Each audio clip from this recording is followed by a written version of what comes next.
The Atacama knows how to keep what it buries. Salt crusts the ground like a memory that refuses to dissolve, and the wind moves so little that silence feels like a structure you could lean against. North of Antofagasta, where nitrate towns became postcards and the headframes learned to cast shadows for tourists, there's a shaft that hasn't taken a wage in 20 years. The hoist house still has its windows. The bell still hangs. No one paid to keep them that way. They stayed out of habit. Last month, the habit changed.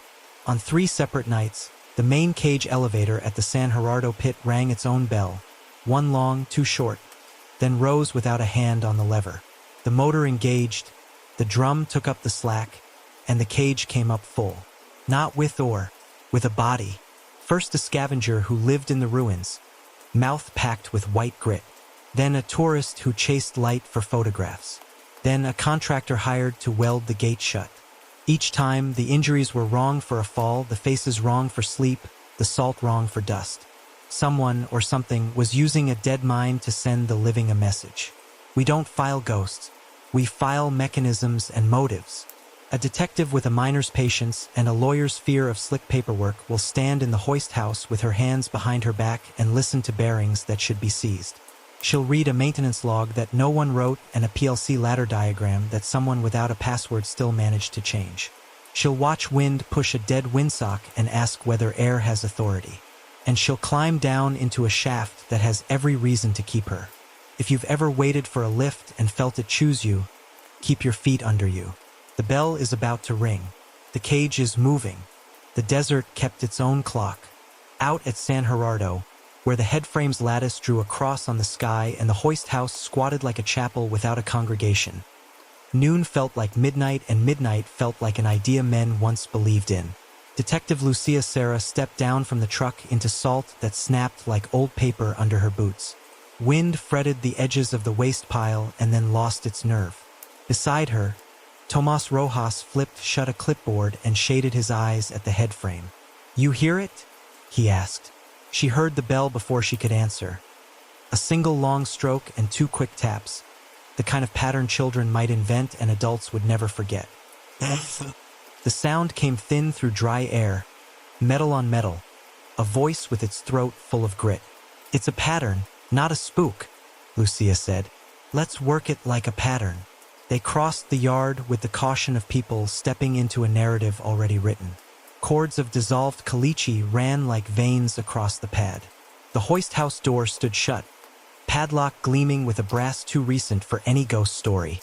A municipal seal had been glued over the hasp. Someone had peeled it back and smoothed it into place again with a wet thumb. Inside, the light took a moment to find them. When it did, it found the drum and the big motor caged in mesh, the brake lever pinned with a steel clevis, the torn safety placards, the clipboard with typos from a decade ago. It found the cage parked at surface behind a waist-high gate and the shape in the cage under a tarp the color of sky over the salt flats. "Don't touch the tarp," Lucia said. "I won't," Tomas said. But he took a step nearer and then made himself step back. Power's off. The mains knife switch on the wall had been thrown to open. Lucia put her knuckles to the motor casing anyway. Heat is a verdict.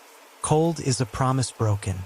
The metal felt warmer than the air, barely, but enough to register in bone. "Either somebody just ran this," Tomas said softly, "or the desert's taken up electricity." "Photographs," Lucia said, and pulled out her phone. She had learned early to photograph before she took notes. Photographs didn't drift when you were tired. They worked counterclockwise. The brake lever was pinned, yes, but the shoes wore a blush of heat visible to a human eye once you thought to look. The drum held its hum the way a shell held a sea. On the floor by the frame someone had dragged salt in the shape of their gait. Heavy on the right, a toe scuffed at each step as if the boot sought the earth before committing to it. The sill of the hoist room door had a smear that wasn't oil and wasn't grease. Lucia rubbed a thumb through it and brought up a paste that stung the cracks in her skin. "Boot salt," she said. "From outside. Fresh." "Someone with a limp," Tomas said. "Or a habit." Lucia nodded toward the cage. "Names." He read from the call-in log. Corpse 3, Jorge Villolón. Contract welder. Hired by Jamaica to seal the gate at surface. Found yesterday at 5:20 by caretaker. EMS. DOA. Manifest observation. Mouth and nostrils packed with caliche. Skin presenting with salt burns around lips and nares. She eased the tarp back far enough to see. The face beneath had already given up its name to paperwork. But names held residue and the residue clung, and she flinched anyway. The packed white in the mouth looked like sugar pressed into a candy mold if you were careless with metaphors and didn't know what sugar did to the living. Jorge's lips were cracked and rimmed, as if the desert had kissed him with knives. The nostrils were sealed with a beige-white seam that had set like plaster. "Any fall damage?" she asked. Tomas swallowed. "Coroner says none that indicate a drop. Heel bruising, drag marks, abrasions on the wrists, not complete ligature patterns. He didn't ride the cage up for the first time while dead. He came up like this. With an operator," Lucia said, "or with a program." The bell swung again. No hand, no breeze, and Lucia turned toward it because old instincts were not amenable to correction. The bell's clapper hung obedient as a metronome between beats. The bracket at the top showed a thumbprint of epoxy around its bolts. Someone had been there to touch it in the very recent past. "Main power is off," Tomas said again, more to himself than to her. "And the brake lever is pinned. But look at the motor leads." The conduit to the motor junction box didn't go forward in the simple way the schematic on the wall wanted it to. A bundle of new cable had been spliced in and fed down into the floor through a gap that wasn't a gap last year. Tomas knelt and lifted a scrap of corrugated sheathing with 2 fingers. Beneath it, tucked like contraband, a portable inverter sat on a piece of plywood. Fan vents dust-choked, LED dead, alligator clips fixed to a pair of bus bars that ran to a battery you could recharge in sunlight if you had patient hands and a view. "Somebody gave the motor another mouth to drink through," he said. "Enough current for a short lift. A violent one." "What did they ring it with?" Lucia asked. "Could be anything.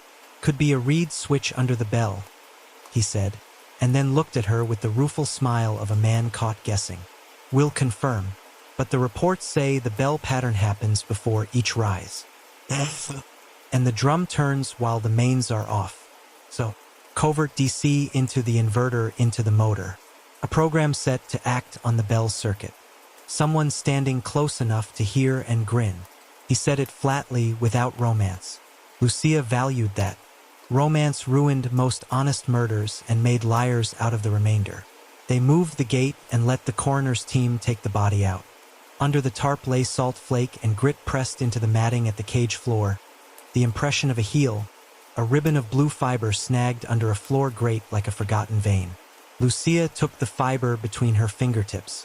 It had the cheap give of tarp, the cheap smell of petrochemicals trying to be sky. She slipped it into an evidence envelope. "Show me the footage," she said. The caretaker's office had been a window once. Now it was a hole squared into a frame. On the desk, a monitor chased its own dust. The last night's video played in the flat, gray way of everything men leave running in deserted places. At 2:11, the bell swung and the bell spoke. The green LED on the motor control flickered as if embarrassed to be seen. The drum turned, the cable drew. The cage rose with an empty set of bars and a story to tell. No human hand on the lever. No human shadow in the sill. And yet Jorge had come up. "Camera on the outside?" Lucia asked. "Motion activated," Tomas said. "And wrong in the way these cameras are always wrong." Outside, the head frame stood with mute angles. The ladder rungs had polished to a shine from hands and boots that didn't sign logs. A tiny knot of nylon line had been left like a confession low on the leg. A fisherman's knot, frayed. The bell rope had once run through eyelets to the hoistman's hand. Now the rope was gone and the eyelets remained, and Lucia could see how a line could be threaded and hidden. Draw a bell without a person on the platform. She counted the eyelets up to the platform and stopped counting at the 3rd because counting didn't change distance and the desert gave you only so many breaths. "You climbing?" Tomas asked. "Later," she said. "I don't like ladders until I know who does." They found no pry marks and no scratches at the door. The hoop of the padlock had been cut and squeezed back together with competent pliers and then sprayed with the same idea of brass the desert put on everything. It looked whole to an eye that wanted to be someplace else. Someone who knows the difference between force and show, Lucia said. Tomas looked at the brake shoes again. They're warm. Time since last run? She asked. He checked his watch and the footage. 48 minutes. Then the inverters are power. The bell is our trigger. The door shows no entry because the door wasn't the problem. The problem is belief, she said. We'll fix it by taking away its toys. She stepped out into daylight. The salt threw light back up into her face and made the world a little whiter than it should be. The Atacama didn't keep much, but it kept this. She could feel eyes without people in them and understand how men became religious in places like this. She could also understand how they built systems and walked away. Here's what we're doing, she said, and her voice steadied itself on the list. Lockout, tag out, no movement on this hoist unless I sign it. We seize the generator, the inverter, and any batteries. We baseline the PLC logic down to the last rung, and we inventory every edit. We bag that blue fiber and scrape every boot thing we can find. Tomas nodded, relieved to have verbs. And, Tomas, yes, we listen. Bearings that should be seized make a noise when they move anyway. Reeds that shouldn't close click. Air does not have authority. If you hear it pretending, you tell me. He smiled despite the room and the heat. Yes, Inspector. Lucia Serra took one last look at the cage. The doors gaped like a mouth that had tried to call for help and been filled with something that set. The bell hung still, remained in the air like a rumor. She set her hands behind her back, because it kept her from touching what she did not yet own, and because she had learned to listen in the posture of a woman prepared to be contradicted. Secure it, she said.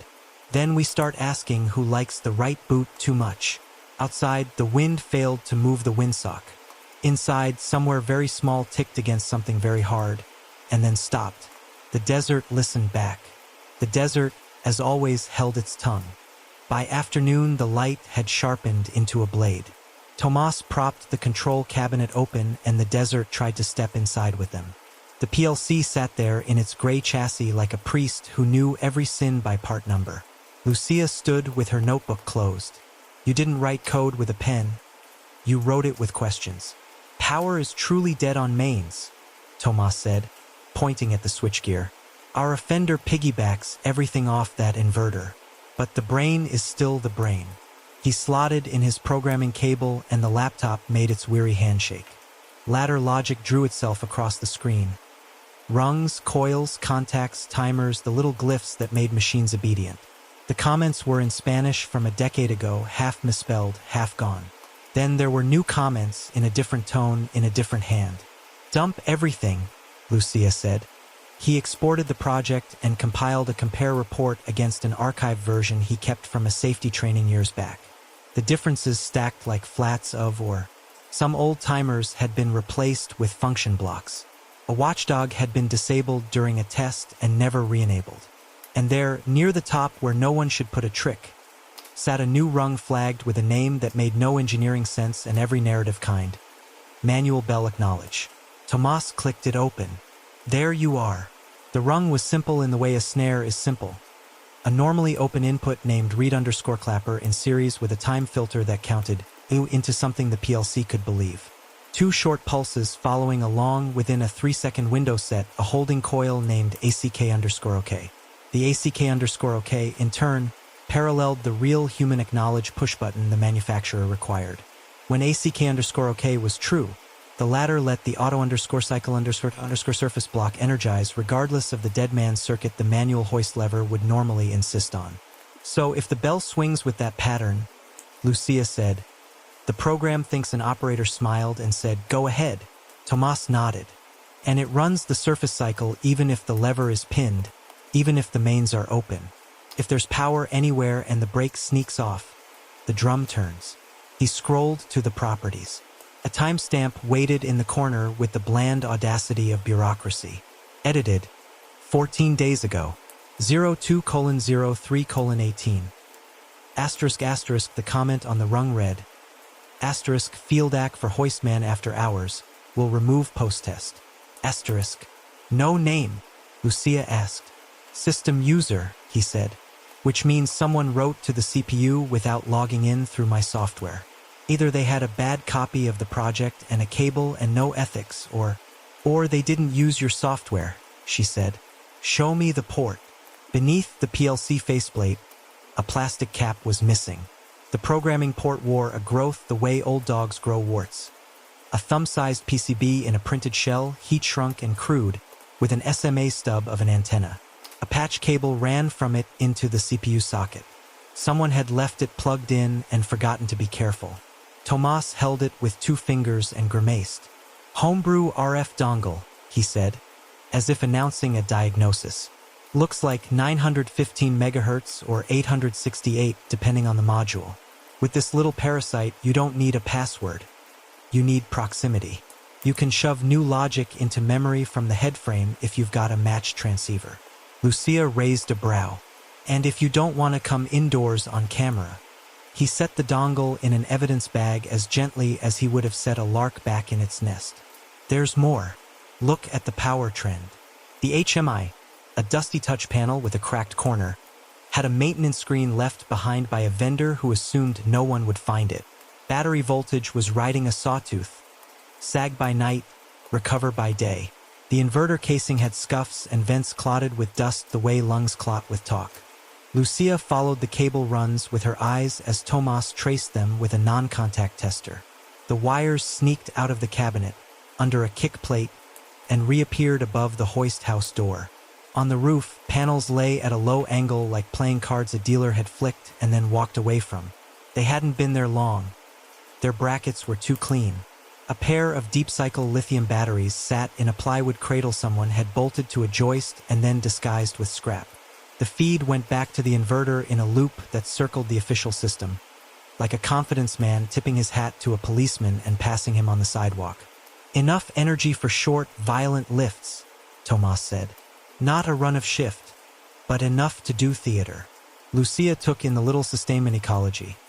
Panels, batteries, inverter, the PLC that had been taught to believe a bell like a person, the bell itself. She pictured hands on the head frame stringing nylon line through old eyelets. Hands epoxying a reed switch behind the clapper. Its thin glass capsule deciding with a click when the bell's swing would become a Boolean truth. Hands that didn't love gloves, because salt clung to the prints you could see with your naked eyes on the cabinet's lip. Prints? She asked, holding the bag open. The crime scene tech had already dusted the faceplate and the cabinet door. She held up a card of partials in aluminum powder that glimmered like a promise. Fragments, tips, overlaps, salt contamination on the oil. This PLC has been loved with bare hands. Lucia looked at the card and thought not about identity but about habit. Bare hands in brine dust meant a person at home in this air. Gloves made you fumble, and fumbling killed you down a shaft. People who had worked a long time in one place taught their hands to be the surface of every tool they owned. The salt remembered them because it remembered everything. What about the bell itself? Lucia asked. We'll go up, Tomas said, a little eagerly, because engineers respect the simple trick more than any miracle. But before we climb, the code comment. He highlighted the lie, asterisk field ac for hoistman after hours asterisk, and then pulled up the project's compile history. The rung that called auto_cycle_surface had been an orphan once, gated by a proper interlock and a proper hand at a lever. The edit 2 weeks ago pulled it into a new life and made the bell into a key. The same timestamp touched a watchdog timer, pushed its trip value outward, and disabled a diagnostic block that would have tattled to the HMI in red letters. Someone knew enough to turn off the tattletale, he said. Not a kid. Not a tourist. Not YouTube and hubris. Lucia let the page sit on the screen and listened to the hoist house. Bearings did not sing. Brake shoes did not kiss the drum. The inverter clicked to itself and cooled, thinking the thoughts of a small animal after a run. Outside, an unconvincing breath pushed the windsock and failed again. 2 weeks, she said. What happened 2 weeks ago?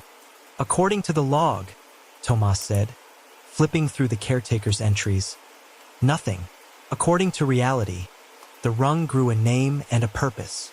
She looked at the head frame through the doorway. The ladder rails made two rules against the sky.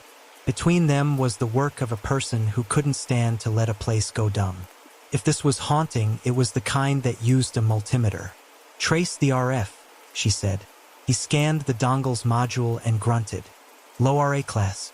The antenna pattern from the hoist house would cover anything in line of sight within a few hundred meters, maybe more out here.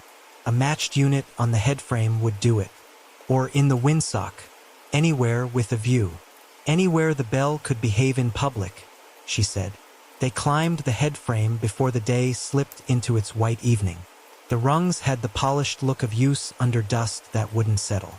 Lucia went steady and careful.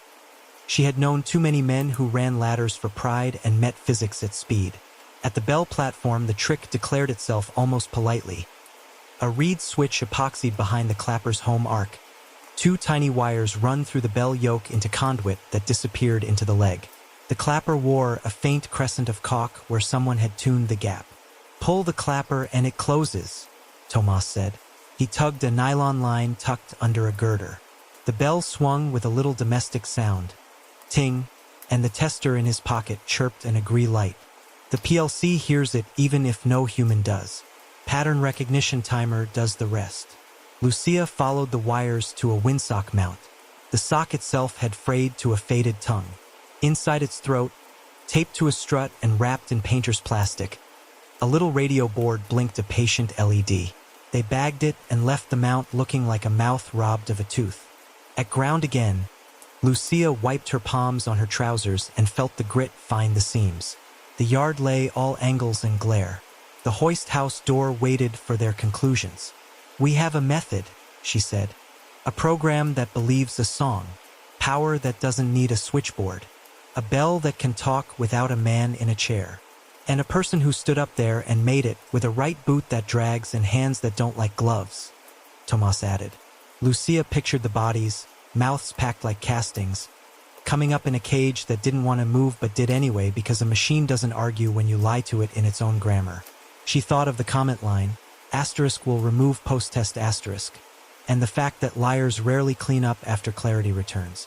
"Whoever did this," she said, "can ring the bell from the headframe and watch the hoist obey. They don't need to come inside. They don't need mains. They need patience, sun, and the nerve to let the desert do half the talking." She closed the cabinet and sealed it with evidence tape. The bell's shadow lay across the doorframe like a hand she refused. Out beyond the waste pile, the wind tried one more time to move the world and failed again. The autopsy suite at Antofagasta Regional sat behind a door that never learned to close quietly. Fluorescence hummed with the insistent optimism of dying bees. Dr. Alvaro Cardenas toggled a recorder on and nodded once to Lucia without looking up from his clipboard. He had that undertaker's steadiness some pathologists acquire, as if grief ordered him to mind his decimals. On the steel tables lay the three who had risen.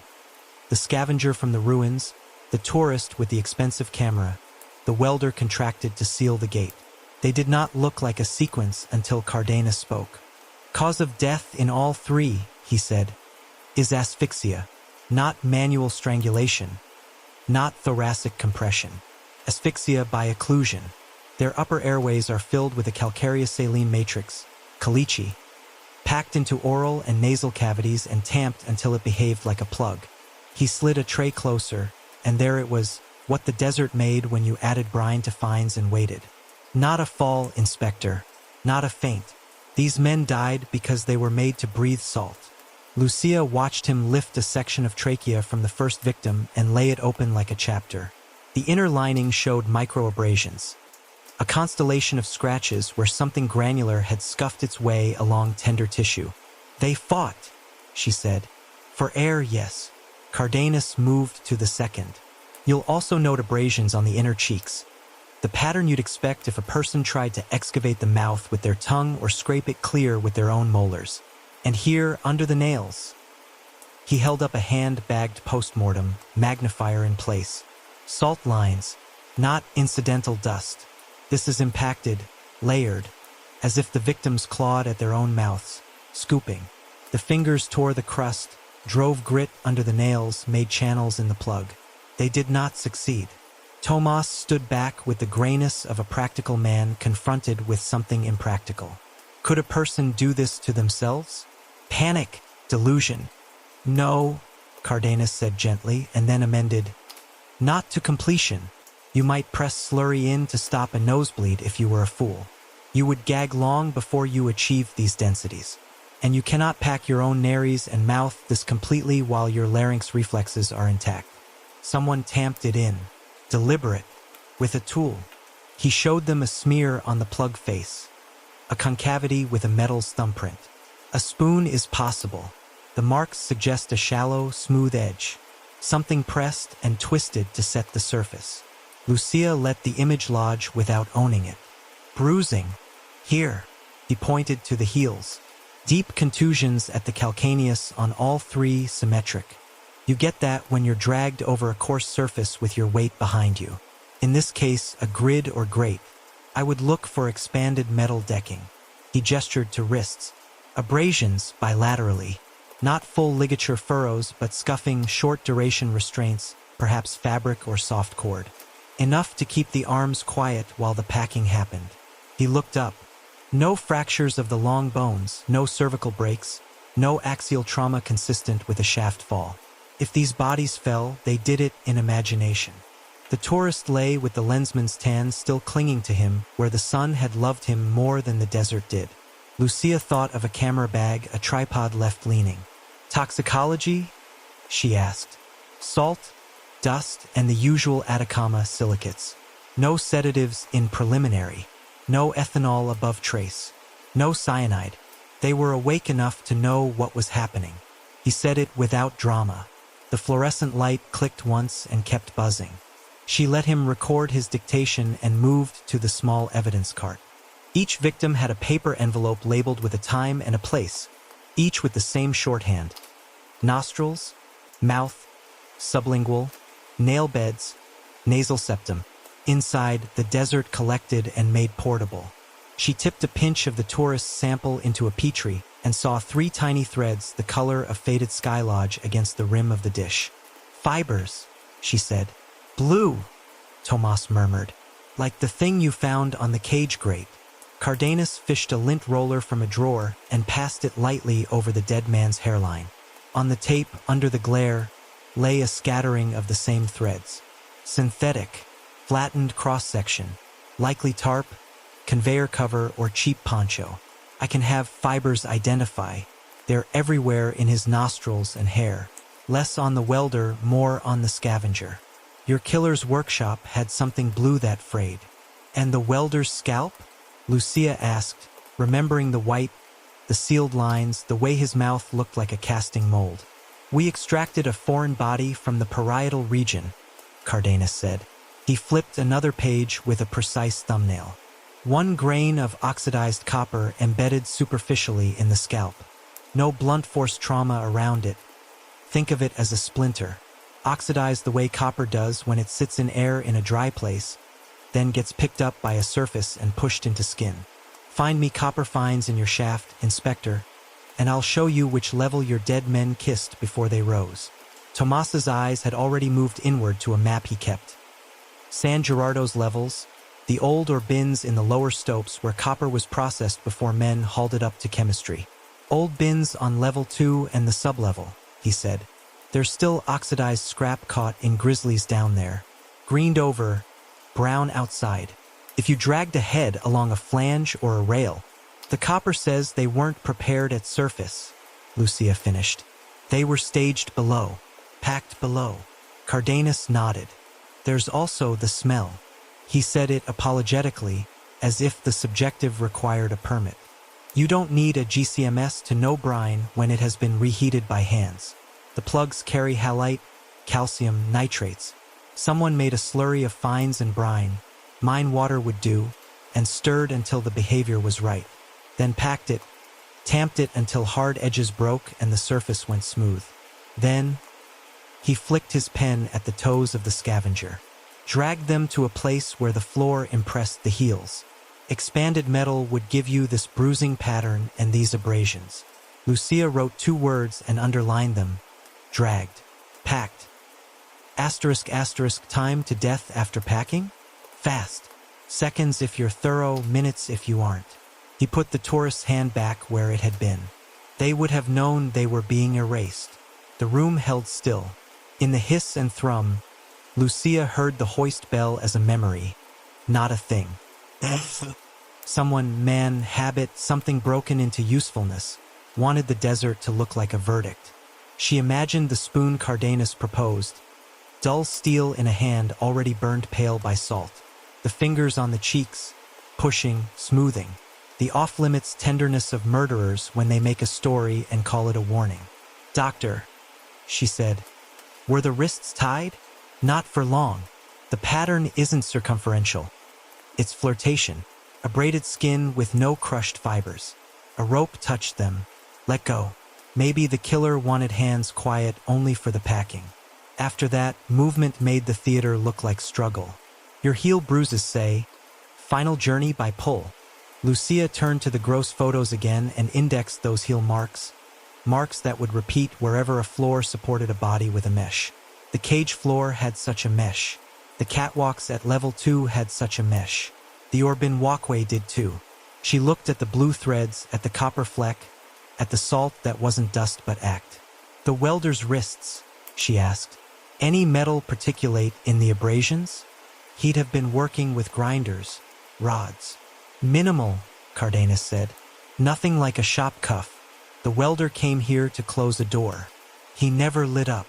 Lucia closed her notebook and opened it again, a habit she discouraged in herself and permitted when the dead taught plainly. All three, she said, died before elevation. All three were made into contents. Then someone loaded them and rang a bell that taught a machine to obey. Tomas shifted. We're past prankster. This is labor. This is love. Or employment, Lucia said. She looked at the recorder's red eye. Save me aliquots from the plugs, she told Cardenas. Hair too, nail scrapings, and that copper grain, I want it bagged and dated and kissed goodnight. I'll take the fiber tape. He smiled without softening. You always take your ghosts by the handle, Inspector. I like that. What I like, she said, is when the dead tell me the tool. They left the suite with the city pressing heat against the hospital glass and the desert waiting beyond the port's blue bite. In the parking lot, a gull argued with geometry for a while and then remembered it had wings. Tomas unlocked the truck and spoke as if continuing a conversation he'd been holding with himself. Blue fibers by the grate, copper splinter, heels, brine, a spoon. He tapped the steering wheel. Level 2's or bin catwalk is graded.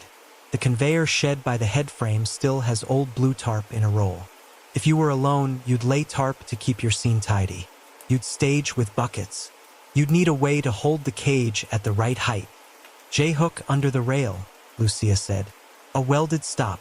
We'll look. He nodded. If you knew the mine. If you had keys once or you made your own. They drove back to San Gerardo with the gull still compromising with air above them. The head frame arrived first, as head frames do, just a geometry against a sky that forgives. The bell showed no interest in their return. The hoist house did not care. The wind tried to remember the script and failed. Inside the cage, Lucia knelt and put her palm to the grate where heels had pushed back and left her the idea of weight. She could measure it with nothing but the small push of her hand and the lift in her wrist. She pictured bodies coming across a catwalk on a tarp's impatient surface, stopping where a hook held steel, being moved from horizontal to almost vertical by someone who knew how to keep their feet. She imagined the spoon. Below, she said. Tomas touched the rail. Below, he agreed. They would go down into the shaft next, to level 2 where oxidized copper slept and grates waited to print on heels, to find drag marks, blue fibers, buckets with brine rings, and a spoon laid where a person might forget it if murder had become routine. The mine would explain itself to those who spoke its grammar. Lucia intended to insist on fluency.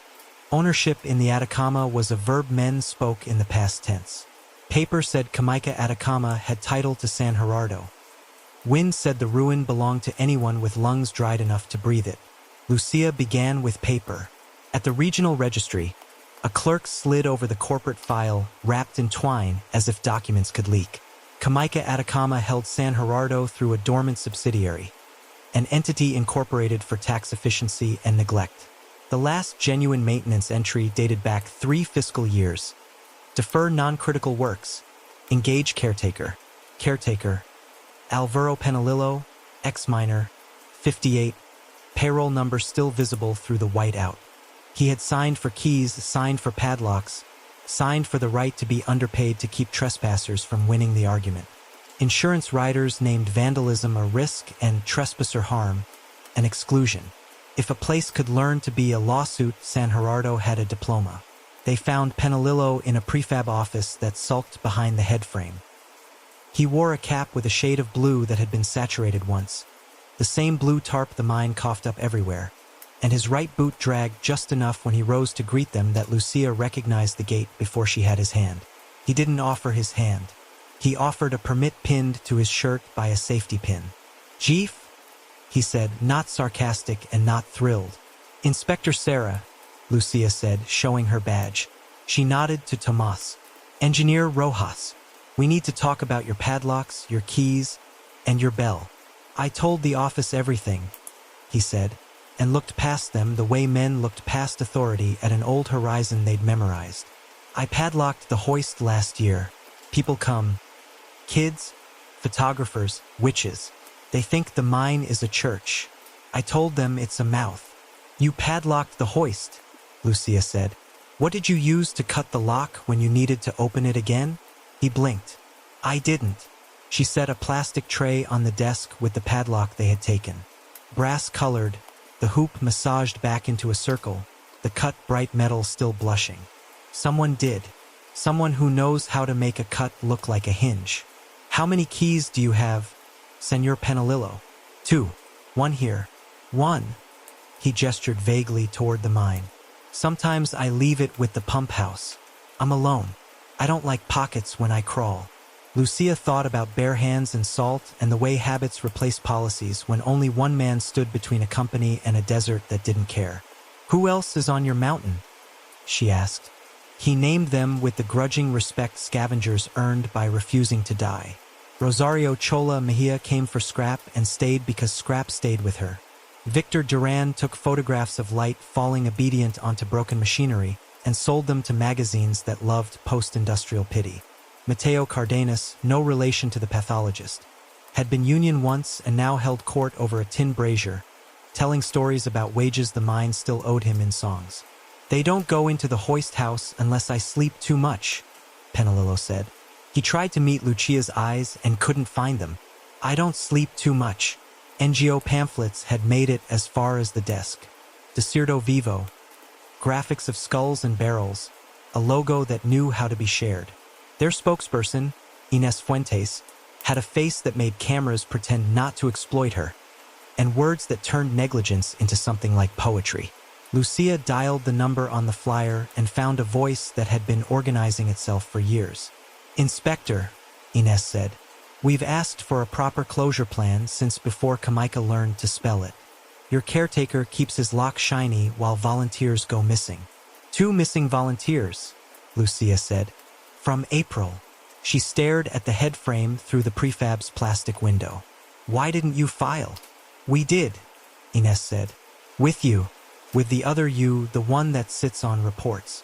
We were told the desert keeps its own and not to dramatize. We dramatize because people listen to dramatization better than to affidavits.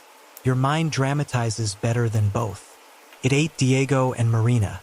It burped up your welder. If you want to talk about the ethics of theater, I have time." The line held its heat. Lucia let it cool. Names, dates, last known positions. Inés gave them, each syllable, a receipt. The volunteers had gone into the drifts to find drums that didn't belong, had texted a photo of yellow paint and hazard diamonds that didn't match anything on Quimica's inventory, had sent a pin that said level 2 old or bins, and then had stopped being reachable. "Alvaro told us the drift was unsafe and shut the door," Inés said. "He tells you he padlocked it last year. He seals it the day after my people go missing. I don't do coincidence at funerals." Lucia made notes without promising anything her badge couldn't make good. "We're going below today," she said. If your people are part of the story, we will write them into it. Write your company into it, Ines said, the way a person says please and burn at the same time, and hung up. Back in the yard, the scavengers watched them with the dignity of specialists observing amateurs. Chola had hands that spoke brazed seams and workarounds. She stood with her weight on one hip as if that hip had courted disaster and won. Victor wore a camera where a necklace would go and had already used it on Lucia without permission in the way the desert taught men to move first and ask when the wind stopped. Mateo kept a coffee mug from a union election 20 years dead and laughed when Tomas tried to stand on a non-existent rank. We don't touch your elevator, Chola said.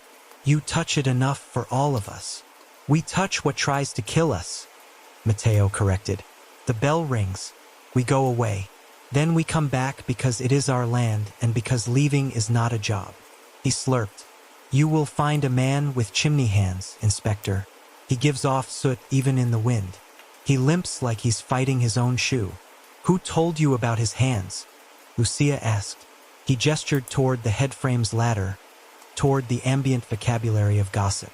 I used to climb for wages, Mateo said. You don't lose an eye for men who forget which foot to lead with. Victor lifted his camera and then put it down again with a rueful twist. I saw him in the frame, he said, silhouette on the bell deck one night.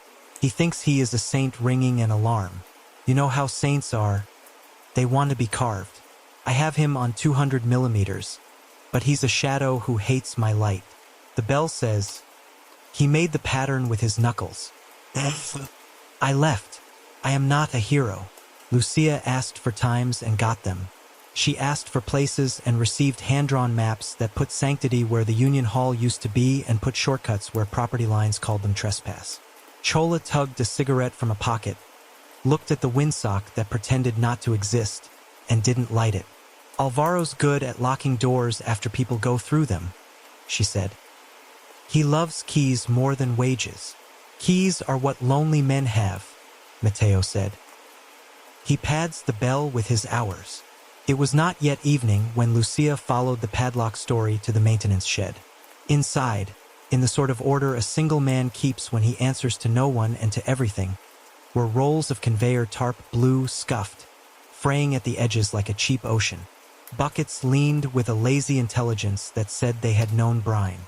On a pegboard hung a steel spoon so old it had lost its shine. The handle bore a faint crescent of grind where someone had reshaped it against concrete. Lucia lifted it and felt its weight.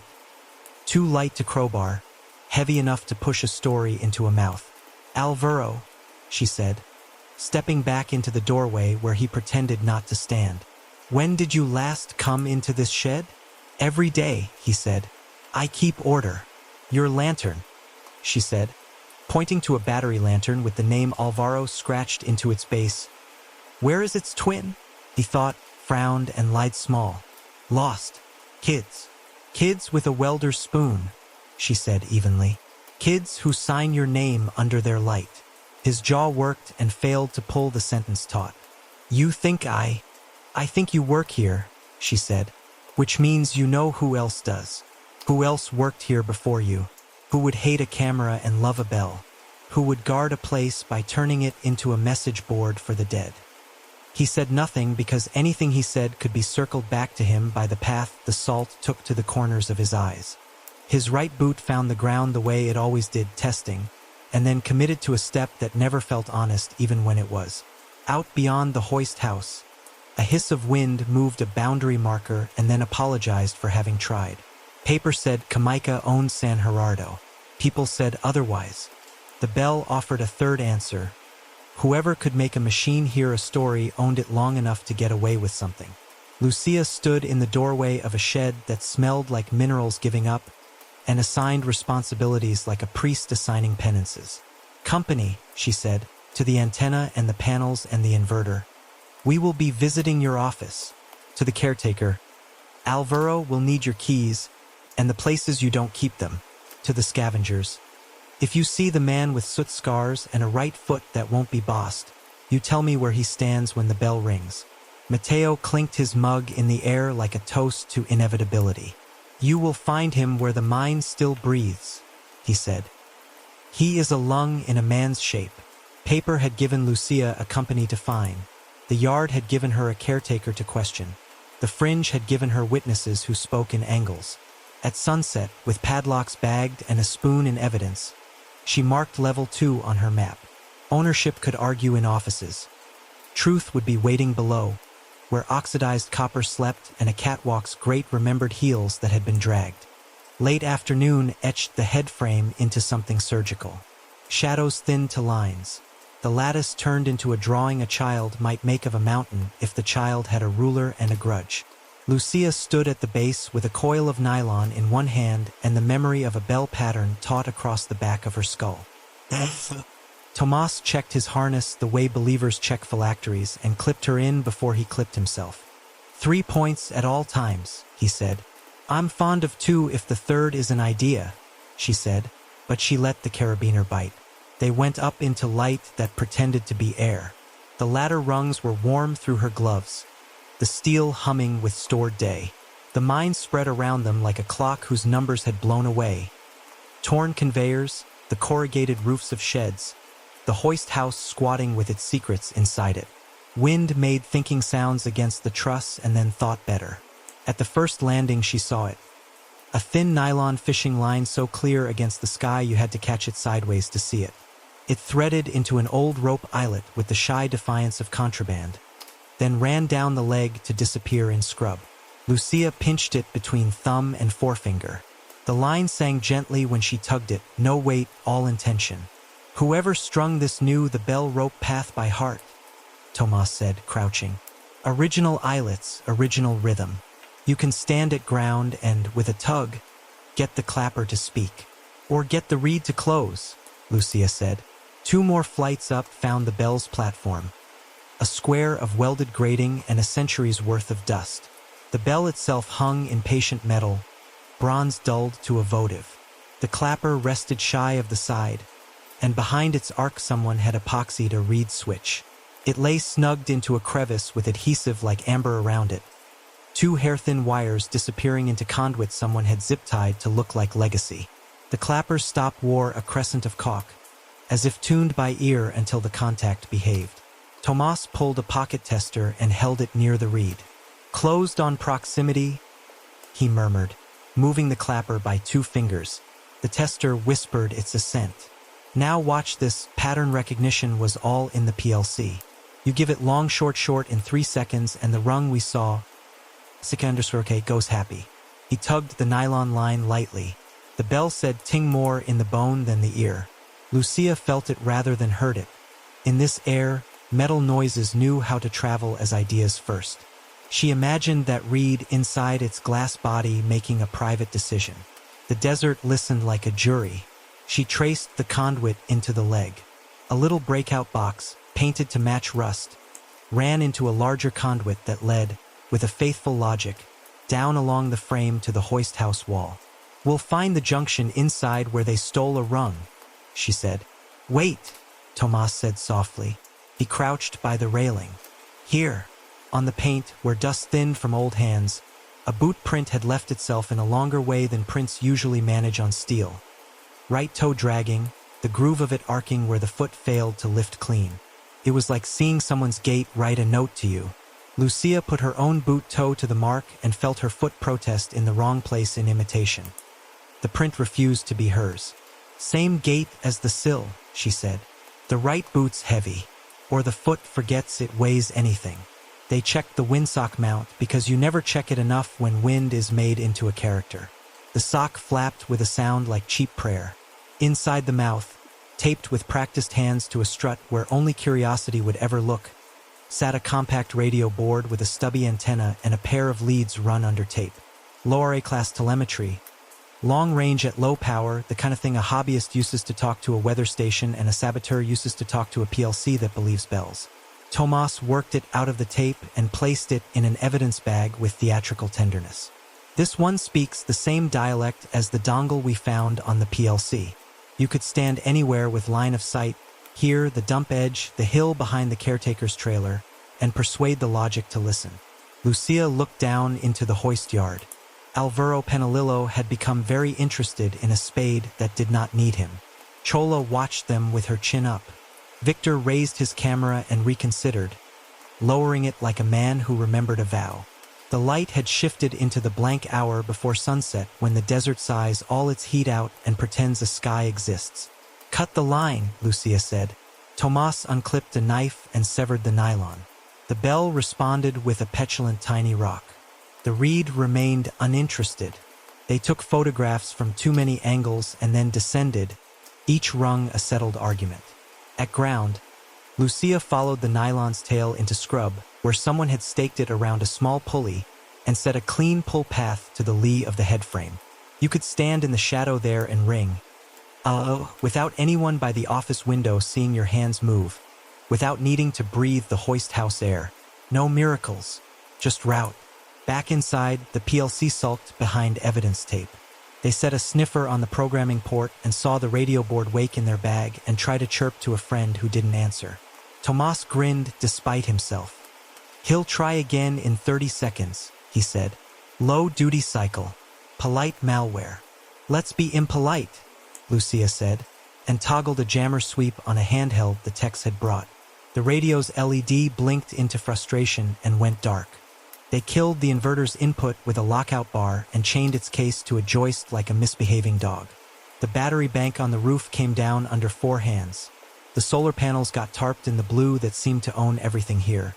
In the cabinet, Tomas wrote a single diagnostic rung, his handwriting in code, logging any ACK_K to a hidden stick with a flag Lucia had chosen because she liked a private joke. Bell_trick. "It'll tattle even with the HMI quiet," he said. "And I tweaked the pattern window. Same audible rhythm will now fail unless you know I moved the goalposts." She nodded. "Let him ring and think he's the author." Sunset did the thing sunsets do when dust and distance make a conspiracy. The head frame went ink black against the sky and the bell turned into a silhouette with a mouth. The windsock found what little wind existed and tried on importance. Out by the dump, a gull angled and dissolved into geography. They settled into the stakeout they hadn't named yet. Chola and Mateo took 2 battered chairs under the leg where nylon had run. Tomas sat with the PLC as if it might decide to confess without prompting. Lucia took the doorway, back to the wall, eyes on the yard and the head frame both. The mine had learned to be a theater. She'd learned to enjoy good seats. At sunset's last honest edge, the wind puffed. A one-note breath that pushed the bell just enough to nudge the reed. The bell bumped like a cat asking a door to remember it. On the HMI, a green LED attempted optimism. The PLC light flickered, that private nod logic gives itself when a condition is nearly met. Lucia lifted the jammer's power and snapped the RF quiet. The LED died mid-thought. The bell hung in its idea of silence. Somewhere up on the leg, the severed nylon twitched because physics disliked being left out. Down here, the inverter clicked to nobody's tune. Tomas exhaled the way engineers do when entropy remembers their names. "That was almost beautiful," he said. "Almost is the adverb that keeps the dead out of your pocket," Lucia said. They walked the yard one more time in the new dark, headlamps painting their agreement onto things. The pulley in the scrub gleamed faintly, salt crust picking up light like a language. The cut nylon lay like a vein. Footprints braided themselves into the texture of the ground and refused to give identities back. At the prefab, Alvaro finally looked at them directly. "Done. Curfew," Lucia said. "For the machinery, not for you. You can use your kitchen light. Nothing else. Tomorrow we go below." He nodded too quickly, relief spilling out of him in a series of little failures to be convincingly casual. Lucia filed the speed of his nod with the limp and the way his eyes had learned to slide off the headframe like a man declining to read a guilty line in a book.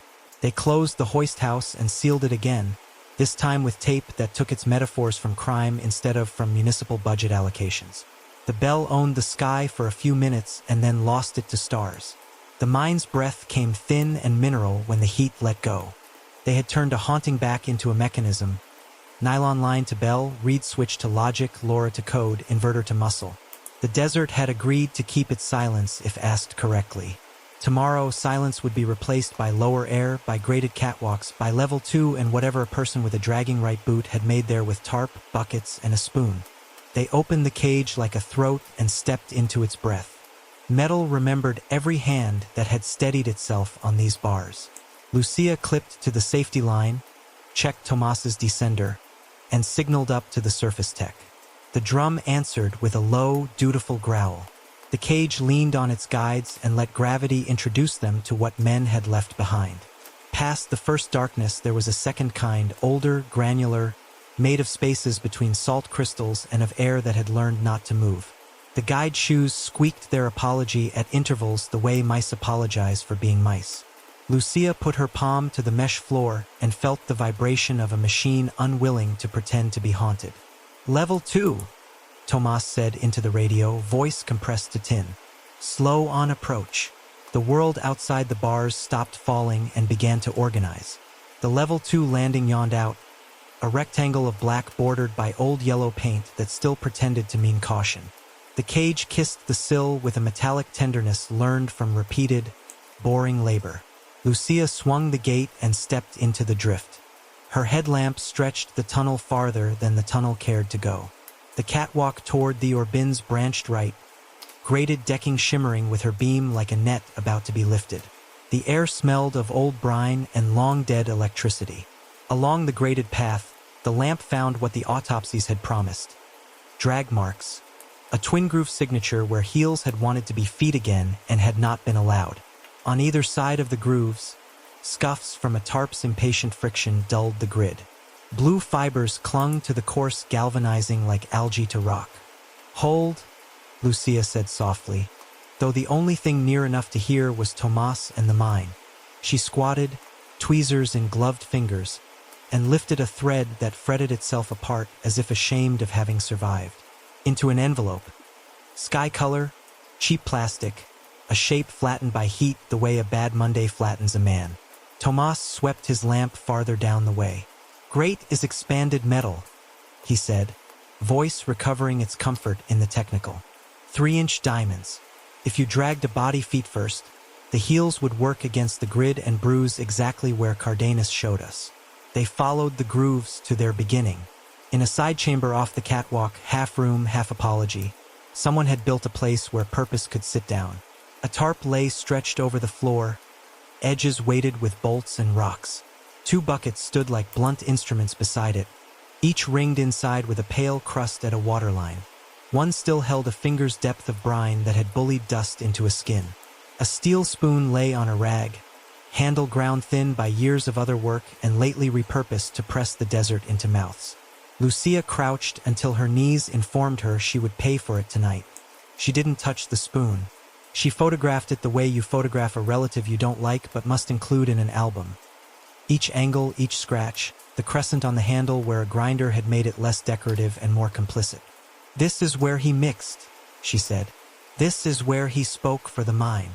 Tomas leaned over the buckets and sniffed with the fatal curiosity of a man who believed in chemistry more than in curses. "Halite, calcium, nitrate. It's like licking an unfinished cathedral," he said, and made a face. "Also algae traces? From the pump water." He drew brine off the line. A battery lantern sat on a crate, its base scratched with a name that wouldn't forgive its owner for giving it away. Alvaro. Dust made a patient film across its lens. Lucia clicked it. The bulb offered a small, sullen glow and died. She photographed the name. "Stolen my back," she said to the air. The tarp center held the memory of weight in a shallow depression, the way a bed holds the rumor of a sleeper. Around the depression, small white drifts where brine had dried on skin and fallen back as flakes when bodies were pulled. She looked at the spoon again and imagined the act, mixing fines into water until the liquid learned to pretend to be stone, tamping it into a mouth with short, domestic movements, smoothing until the gag reflex had nowhere to put its panic. A person could make anything into a ritual if left alone long enough. They stepped back into the drift. The catwalk reached toward the older bins, each bin a throat without a voice. Below the rail, welded at knee height, a single J-hook glinted where it should not exist. Fresh bead, recent weld, slag still sharp to the glove. Lucia set her hand on the rail and felt the hook give a small, invaluable physics lesson. "See it," she said. He brings the cage up to face level with the catwalk, sets it, hooks the gate rail with this J, and the railing catches the cage lip. One man, no hoist man. The cage stays while he loads. Tomas nodded, admiration, professional and appalled. A jig, simple and vile. And if the brake drifts, the hook carries sheer while he works. They walked past the bins, lamps throwing sickly halos onto corrugated iron. A glint by a support caught Lucia's eye. She knelt and brushed aside salt with the back of her glove, always the back to save the fingertips for later, and found a chain half freed by time. One end still wore a cheap wrist cuff, locked, its latch flickering to her light like the eye of a fish. Beside it, old fabric clung to the floor where brine had once glued it down and the desert had fossilized it into a smear. She looked at Tomas and he looked at her, and neither of them needed words for a moment. He unclipped a trowel from his belt and scraped gently at the floor beyond the fabric. The caliche gave like old bread. After a few careful minutes, the floor admitted what it had stored. 2 shallow graves were scooped into the layer, each the size of a person who had not yet learned to take up less room. In one lay vertebrae the desert had cleaned better than any anatomical lab. In the other, a pelvis and femur with cloth ghosting the shape of trousers that had stopped being claimed. The wrist chain had once kept a set of bones wrist-like. Now it kept time. Lucia squatted until the ache in her thighs felt like company. She kept her hands away, the way she used to keep them from her face when a client lied in a room with expensive furniture. "Older," she said. "Fabric's wrong for this decade." Tomas frowned. "Miners from the 90s. Or activists from April, if decomp went fast in brine and heat. We'll need Cardenas. We'll need their names back," Lucia said. "The chain says populist cruelty, cheap, improvised. The grave says a man who had time and thought it was a kind of respect. The bins themselves had shed oxidized copper the way trees shed leaves." On the flange of a catwalk brace, her lamp found the green-brown fleck the coroner had lifted from the welder's scalp. She tapped it with a gloved nail and felt it crumble into its chemistry. "Our splinter source," she said. "He staged them here. He gave their heads to the mine for evidence. Then he dragged them to the cage along the path we followed," Tomas said. "Heels bruising, fibers shedding. Hook the cage. Load. Step back. Ring the bell." Lucia let the path run in reverse in her head, the PLC's little false heartbeat waking, the brake wincing open under a 12-volt lie, the drum turning with just enough courage to play a corpse to an audience. A Laura chirp from a windsock, a line tugged from the scrub, a reed closing without consent. She tasted salt and wrote the feeling down as a reminder never to let metaphors take the keys. "Photograph the hook," she said. "Angle, bead, spatter. If we find a welder in this story, he leaves his handwriting in his weld. Alvaro says he was hired to seal the gate. He has a lantern with his name on a murder floor. He walks with a right foot out. And yet," she gestured with her chin into the rest of the mine, "this looks like someone else's devotion." They pushed deeper toward the pump room to confirm routes. Along the way the drift narrowed, salt pressing in as if to eavesdrop. At a valve stand, a brine valve sat canted open just enough to pearl the air. Its handle bore a palm-polished shine where a man had stood more than once to turn mist into cover. "Your mist generator," Tomas said, remembering the planed-down testimony of fog in a room meant for pumps. "Good for confessional theatrics." They stood there and listened to the pump housing ping down its heat. Nearby, on a girder, a handprint in salt had dried to a negative. A palm, for fingers, and a thumb that did not commit fully, as if scar tissue held it shy. Lucia took the photo twice, once true, once with scale. "Scars," she said. "Chimney hands." They retraced to the mortuary tarp and worked the scene with the patience the mine required. A shoe scrape where someone had set feet wide to brace while lifting from tarp to cage. A knee print on the edge of the plastic where the murderer had made himself into a fulcrum. A brine ring tide marking the bucket that meant batches were mixed and left to thicken before use. The spoon wore a smear of rust in a shape that would translate to Cardenas as a tool mark, to a jury as a story, to Lucia as a habit a man wouldn't know how to stop. "You could do this alone," Tomas said. voice low with the reluctant awe men have for craftsmanship even when the craft is abomination. You'd need time and your little jigs, and a right boot that doesn't quite lift.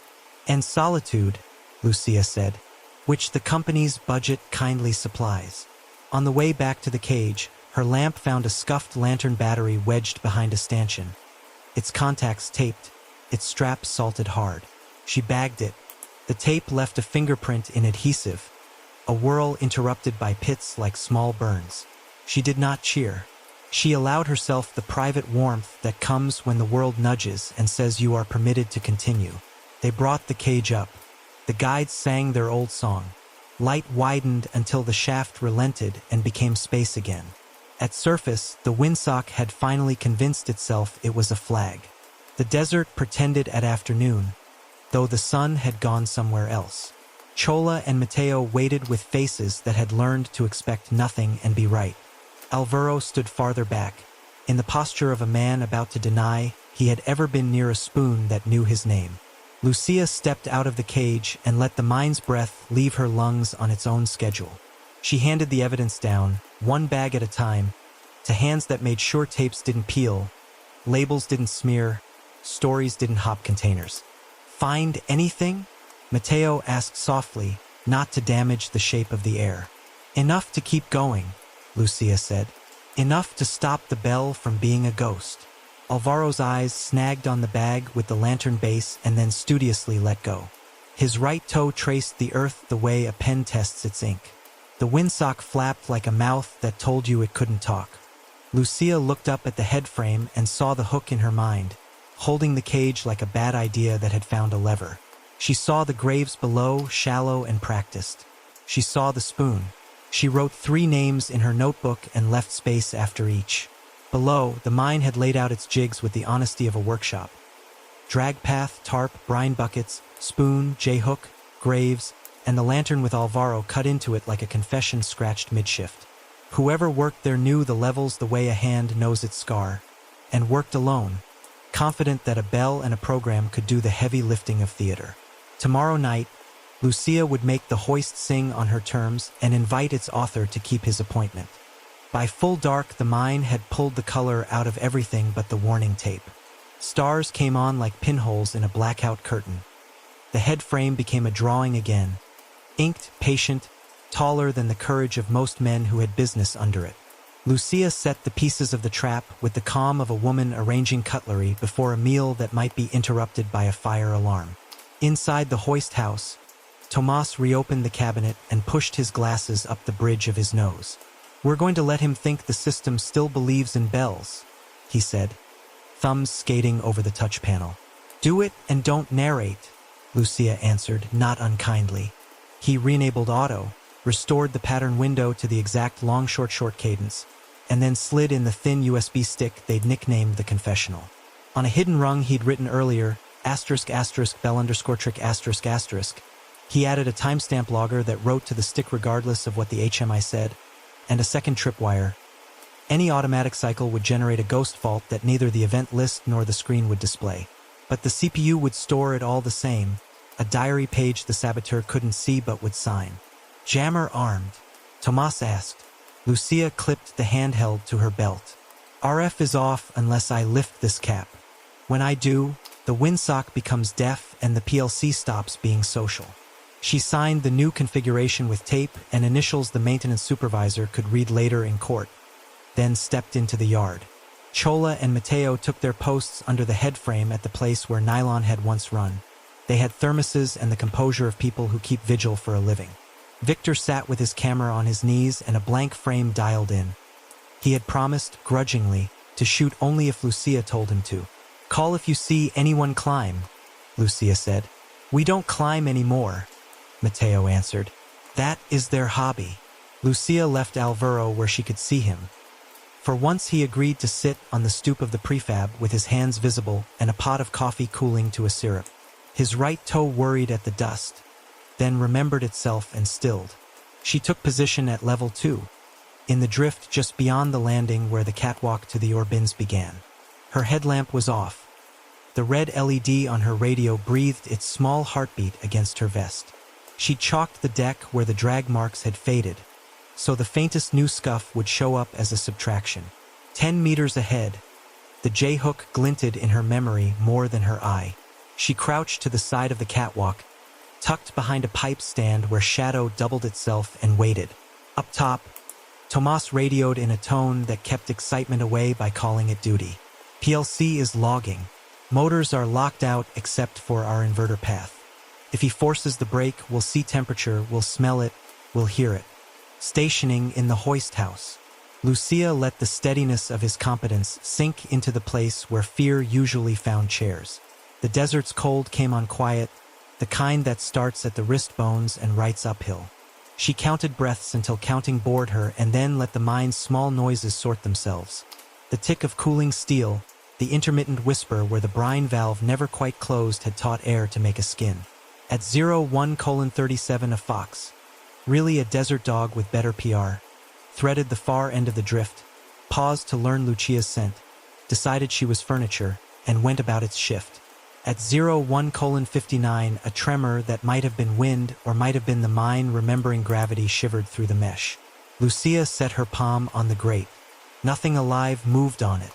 02:11 had been the time stamped on 2 of the previous nights. Lucia watched it arrive on the dim face of her watch like a guest who knew the door code. On the radio, Tomas's whisper, "Marking, HMI stable. No requests pending." Up on the headframe something small tapped something metal. Asterisk asterisk. Asterisk asterisk. So soft it felt like the sound had decided not to spend itself on air and to go straight into the steel instead. The bell answered with its thin voice. Lucia felt the tick inside her molars more than she heard it. On the HMI in the hoist house, a green LED flicked once like a firefly with stage fright. Tomas said, breath shorter, "Pattern acknowledged," and bit the rest off, because they both knew words didn't stop physics. At the far end of the catwalk, where the Orban brace made a pocket of shadow, the dark gathered into a shape and moved. A silhouette on the grate, low, deliberate, dragging something heavy in short pulls, paused, adjusted, pulled again. Heels left little half-moons where they knocked the chalk. Fabric whispered on steel. The shape slowed at the hook-S position and reached toward the gate rail in the practiced arc of a man trusting a jig he'd built out of habit. The bundle he dragged was blue, the tarp already white at the corners where salt powder had learned to be punctuation, and too rigid to be a person and too shaped not to be one. Lucia waited until his right foot limped into the lamplight she wasn't shining yet and announced itself, the toe dropping too early, the heel catching behind. Then she stepped out of her cover like a judge entering a room where everyone already knew the verdict. "Stop," she said, and lit him with a white slab of LED. The man flinched with the whole back half of his body before his brain took its own turn. He let go of the tarp and it settled with a complaint. His hands came up reflexively and showed burn scarring from old work up the fingers and across the heel of the palm. Asterisk asterisk chimney hands asterisk asterisk, as Mateo had promised, but Lucia did not put the nickname into the room. He blinked at her through salt. "Alvaro Penalillo." "Alvaro," she said, tone not surprised and not tender. The light carved his cheek into a topography she could read as fear and calculus. "Step back. Palms visible. We're done with bells." He took a step right and the right foot dragged, printing a testament. "I keep thieves out," he said, voice hoarse enough to belong to this mine. "You are late, Inspector. He'll be angry if the thing doesn't rise." "Who?" Lucia asked, though she had a list. "Say the name that belongs." He glanced toward the pump room as if it could shout for him. The other one. Behind Lucia, on the radio, Tomas. "Cycle requested. Brake trying to lift. I have AC on the stick. Inverter drawing." He was already moving. She could hear it in the way his words spaced themselves. Lucia kept her eyes on Alvaro and on the J-hook between them. The bundle at his feet didn't breathe. She tilted the light and let the glare slide down the tarp's contour. Not bones, not a body, but sandbags tied in a column in the rough dimensions of a man. Theater. A waiting for a rehearsal she'd cut short. "You don't have to answer for murder to answer for this," she said. "But you will answer for this. Hands where I can see them. Now step away from the hook." He did, awkward, fear driving one foot faster than the other. He kept looking down the drift toward the pump room as if the drift owed him a rescue. I only saw how he did it, he said, voice breaking on the only. I made it simpler. A bell is easier than a gun. They stayed away. The company pays me to keep it empty. I kept it empty. It isn't empty tonight, Lucia said. She reached to her belt and flipped the jammer cap. Upstairs, the Laura chirp died mid-syllable. In the hoist house, the LED that had flirted with motion sulked back to dark. Your code sings to itself now, Tomas radioed. Break temps rising and failing, no motion. Confessionals logging. He's here. We have him, Lucia said. She moved forward, collected Alvaro with a hand on the wrist and a loop of soft tie that had scuffed more than one man and would scuff another. He did not fight the way men who are guilty of everything fight. He fought like a person guilty of less than everything and proud of nothing. She turned him toward the drift and the cage and the surface and handed him to 2 uniforms she had borrowed from a station that resented ghosts but liked handcuffs. Hold him on the stoop, she said. No phone, no coffee, no friends. Then she turned back toward the darkness where the pump room lived and started toward it at a quiet run that did not shake the light too much. She passed the tarp and the sandbags and hated the part of her that respected the ingenuity of proof. The chalk scrapes glowed where heels had never been. The walls moved closer the way they do when a man thinks he still owns them. The air took on a salt mist and the cold stopped feeling like weather and started feeling like a choice. The pump room door stood ajar and the mist made a curtain. Behind it, somebody turned a valve with authority and sent a finer spray into the air. Lucia stepped into it and felt taste instead of smell. Metal, brine, old pipe, another person's breath rebounding. Rocha, she said, because the name at last fit the room even if the man wasn't in it yet. Germán. No answer, just the slap of a valve handle and the hiss rising from work to theater. Lucia slid along the wall, gun low, lamp cinched by 2 fingers so it wouldn't broadcast distance. She put her shoulder to a switch and killed the local light. The room went small and honest. A scrape answered her, boots on wet grate, a muffled cough. Alvaro? A man's voice stage whispered. Did you get them to look the other way? Lucia moved without speaking, used the mist to pluralize her footsteps. The cough came again, with a wet catch in it like a machine whose seals had begun to fail.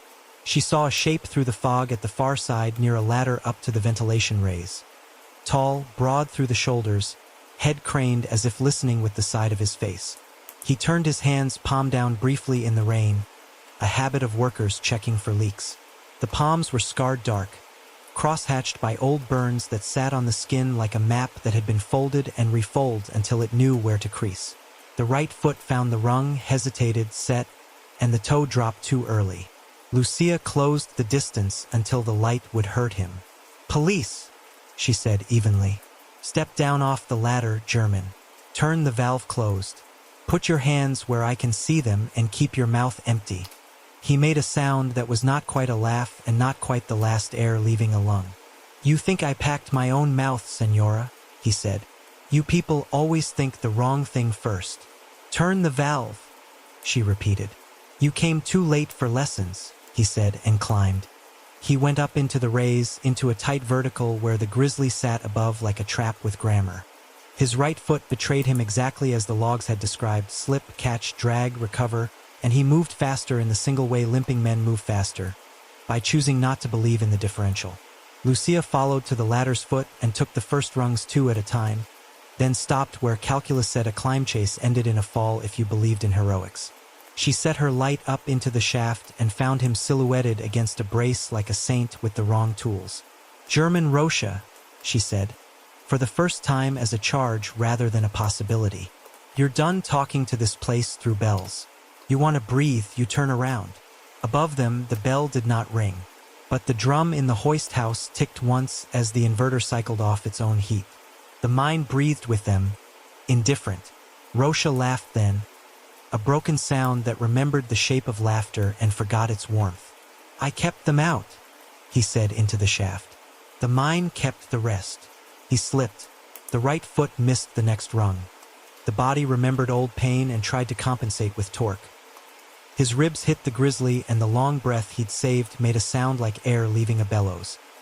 He hung for a second, hands searching for a purchase they'd known for years, then found it and clung, one palm, then the other, then his mouth making a small, involuntary shape as if remembering what he had done to others. Lucia kept her gun on her hip and her light on his hands. "You can climb down," she said, "or you can fall harder and make my job simpler and your last seconds worse. Decide." She said it with no theater, just the arithmetic of living. From the hoist house, Tomas came on the radio, voice tight. "Cycle fully blocked. Confessional has 6 entries with time and signal strength. The dongle tried to push new logic and failed. Our pattern change held. Whoever is up there was ringing from here, the Ray's antennas screaming." "Copy," Lucia said. "I have Rocha visual." On the stoop, they would have Alvaro under 2 bored constables and a sky that wouldn't pick a side. Down here, mist beaded on the bitten edge of scar tissue on Rocha's palms and made his grip worse instead of better. He looked down, first mistake, and saw the catwalk as a theory instead of a fact. He looked at Lucia, second mistake, and saw a woman who did not have room left in her for his kind of devotion. He began to climb down. His right foot betrayed him once more, less dramatically, with the grudging obedience of a child who knows the game is over. He reached the floor and turned toward the valve, maybe to close it, maybe to open it wider and by smoke. Lucia stepped in and set his wrists with a completeness that let their bones understand the conversation was finished. "German Rocha," she said again, this time with the formality of a document about to be typed. "You are under arrest for 2 counts of murder, 1 attempted, abuse of a corpse, and tampering with industrial controls. You will have counsel. You will have a shower. You will have air. You will not have bells." He wheezed, smiled in a way that looked like a cut opening, and hissed. "Alvaro made it sing better. He found the words for your machine." Lucia didn't look at him. She looked at the spoon in her head and the J-hook and the shallow graves, and she thought about the desert's talent for turning negligence into ritual.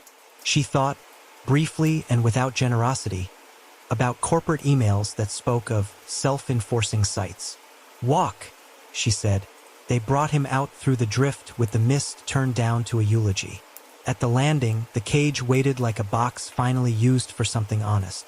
On the surface, the stars had not moved. The head frame drew the same lines. Alvaro watched them come, his face searching for some doctrinal clue about whether to be relieved or ruined. He saw Rocha and let his shoulders fall as if the mine had finally taught him its weight. Tomas stepped out of the hoist house with the USB stick held as if it might bite. "He rang us 6 times in 15 minutes, he said. "Every act, every attempt logged, every break kiss recorded. If the code is a diary, it's very proud of tonight." "Good," Lucia said.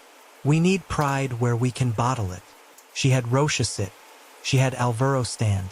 She took the sandbag dummy out of the cage herself and cut it open, letting a drift of salt and grit and theater spill onto the yard. Victor remembered not to raise his camera. Chola put a hand on Mateo's elbow the way comrades hold each other upright when standing is the last thing you owe the day. Lucia looked at the bell and saw the reed behind it, still epoxied into obedience, still willing to translate gesture into authority. She looked at Rocha's hands and saw history burned into habit. She looked at the hoist house and saw a program that had learned to accept a lie phrased in its own alphabet. "We end the singing now," she said. She cut the nylon remnant at the eyelet, pulled the reed from its bed with a twist that made the adhesive squeal, and dropped the little glass body into a bag.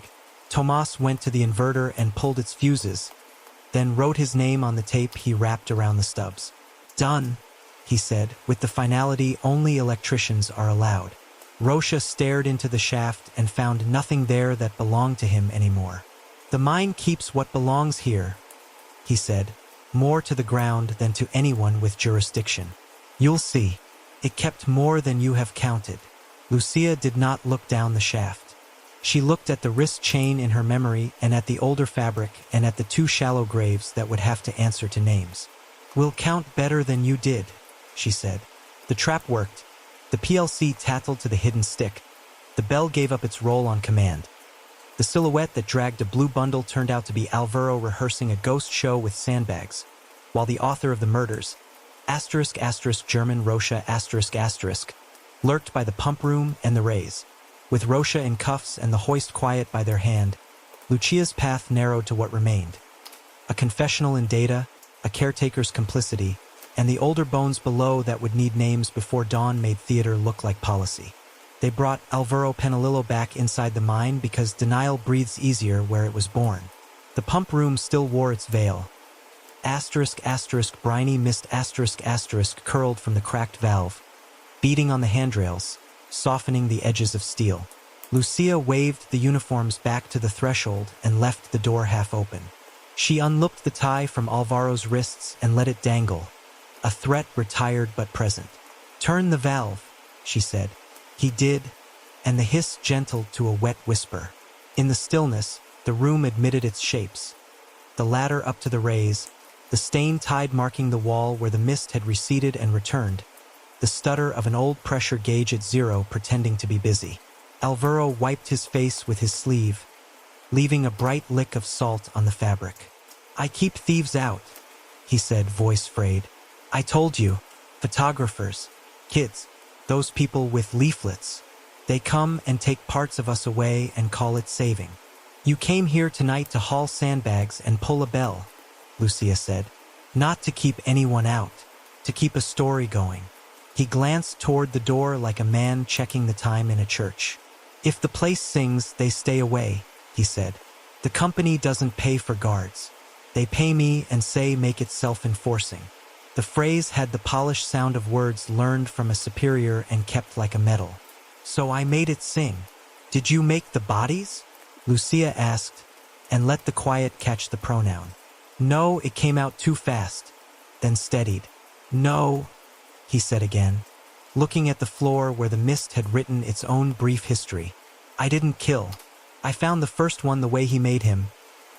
He gestured toward the tarp room with his chin, showing her a map he didn't want. "Mouth full, nose full, eyes looking at nothing. I didn't do that. I wouldn't know how to do that." His scarred fingers rubbed his right forearm as if scrubbing could alter a record. "But you learned other things," Lucia said. "You learned code." He winced as if she'd named a private shame. "I watched," he said. "He, the other one, he shows me tricks like they are old stories. He has hands like chimneys, black in the lines. He didn't like gloves. He limps on the right the way men do when they teach their bodies to behave and the body does not listen. He tapped the toe of his own boot without meaning to. He's worked here since before you were born. He says the mine is a body, has a mouth and a throat, has lungs below. He said bells are how you tell it to swallow." "German Rocha," Lucia said, not as a question. Alvaro swallowed and nodded. "He doesn't like to hear his name. He says names are like keys." Lucia let him keep speaking. "Confessions, like pumps, ran better when you primed them with their own fluid." "He showed me the reed behind the clapper," Alvaro said, hand sketching the gesture. "A small crescent arc, metal-kissing glass. He had the little radio, Laura, He sits on the dump at night and makes the PLC believe a hoist man is inside. First time I saw him do it, I thought the devil had learned Spanish. A small, crooked grin that tried to be pride and ended in nausea. Then I saw the code once on his old laptop. Ladder logic is pictures. You can understand it if you look long enough. A rung that says ACK_OK goes true when a thing happens, and then the machine goes. He laughed when he saw I could read the comments. He said, "Field acknowledge for when the hoist man is dead." "You copied it," Lucia said. "You wrote your own rung." He frowned, dignity flickering. The worker's pride in work done, even when the work is an indecency. "I didn't write from nothing," he said. "I took what he pushed and made it clean." He left the watchdog off, the kind of sloppy a man gets when he thinks he is the only reader. "I fixed it so it would never show red on the screen. I made the window for the bell tighter so kids couldn't make it go with a stick.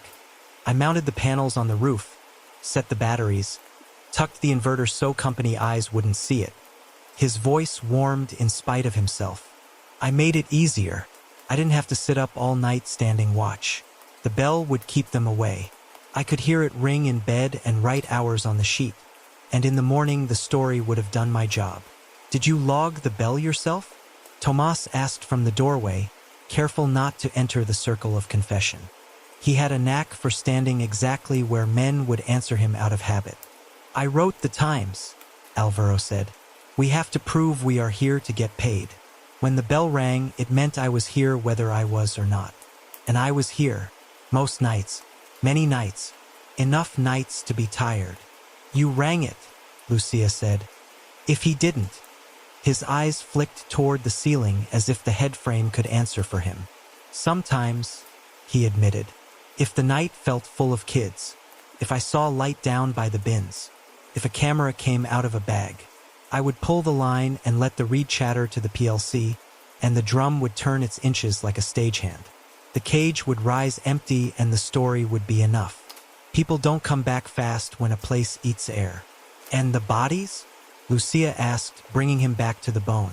What did you do when you saw the first one? Tell it to me in this room. I vomited, he said frankly, and some of the room's performative fog blew away on the word. I turned the valve to hide the sound.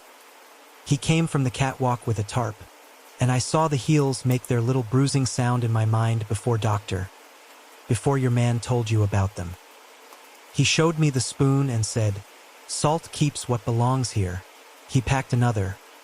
Asterisk asterisk the photographer asterisk asterisk. With me watching through the mist, like a priest showing a new man how to hold a book. I didn't touch. I didn't want to know how my hands would remember. I only watched. Lucia felt the pulse in her thumb. A small drummer with a narrow repertoire. And Jorge Villolón, the welder? She asked. I didn't see him die, Alvaro said. I found him ready. His voice lowered, going hoarse with the memory's edge. Asterisk asterisk packed asterisk asterisk. I thought he would sit up the way drunk men do when you say their name hard enough. He had the white in his mouth like a saint's cake. I loaded him and the bell did the rest. After that, I understood how to look at a mouth without looking at a face. He gripped the rail, salt print renewing itself where the last one had faded. His right toe made its test mark on the floor and he pulled it back as if it could testify. Why admit your code? Tomas asked gently. You could have said nothing. Alvaro stared at the HMI mounted on the wall. The dead touch panel with its cracked corner and old fingerprints like ghosts of orchestration. Because I made it neat, he said, as if that were a reason. And because you will find it anyway. Your engineer changed the window. I felt it tonight when the bell didn't make the LED dance. I know what that means. I know I am seen. You are seen, Lucia said. But look with me one more time. Whose idea was the reed? Whose dongle on the PLC? Whose limp found the rungs? Whose scars hold old black where a glove wouldn't? Say it and be finished. He took a breath as if the air might argue. Asterisk asterisk German Rocha asterisk asterisk, he said. He started it. I made it sing, see, but he wrote the hymn. Why? Lucia asked. What did he tell you the motive was? Alvaro shrugged helplessly, a small movement that made him look larger by contrast. He says activists killed the town. He says eyes kill a place faster than shovels, people looking, not working. He says the company wants the mine to keep itself empty, that they pay him a little sometimes to make it so. He says if the place spits the living out, no one climbs in. Lucia filed the company angle like a blade put away for later. And the April people? She asked. Asterisk asterisk Ines asterisk asterisk S2 volunteers. He looked down again. I heard about them, he said softly. He told me they went where the drums were, the ones with yellow paint. He says the desert keeps what belongs. He also says they belonged to the desert as soon as they came for proof. I didn't see them, but I saw cloth in the caliche that didn't look like these years.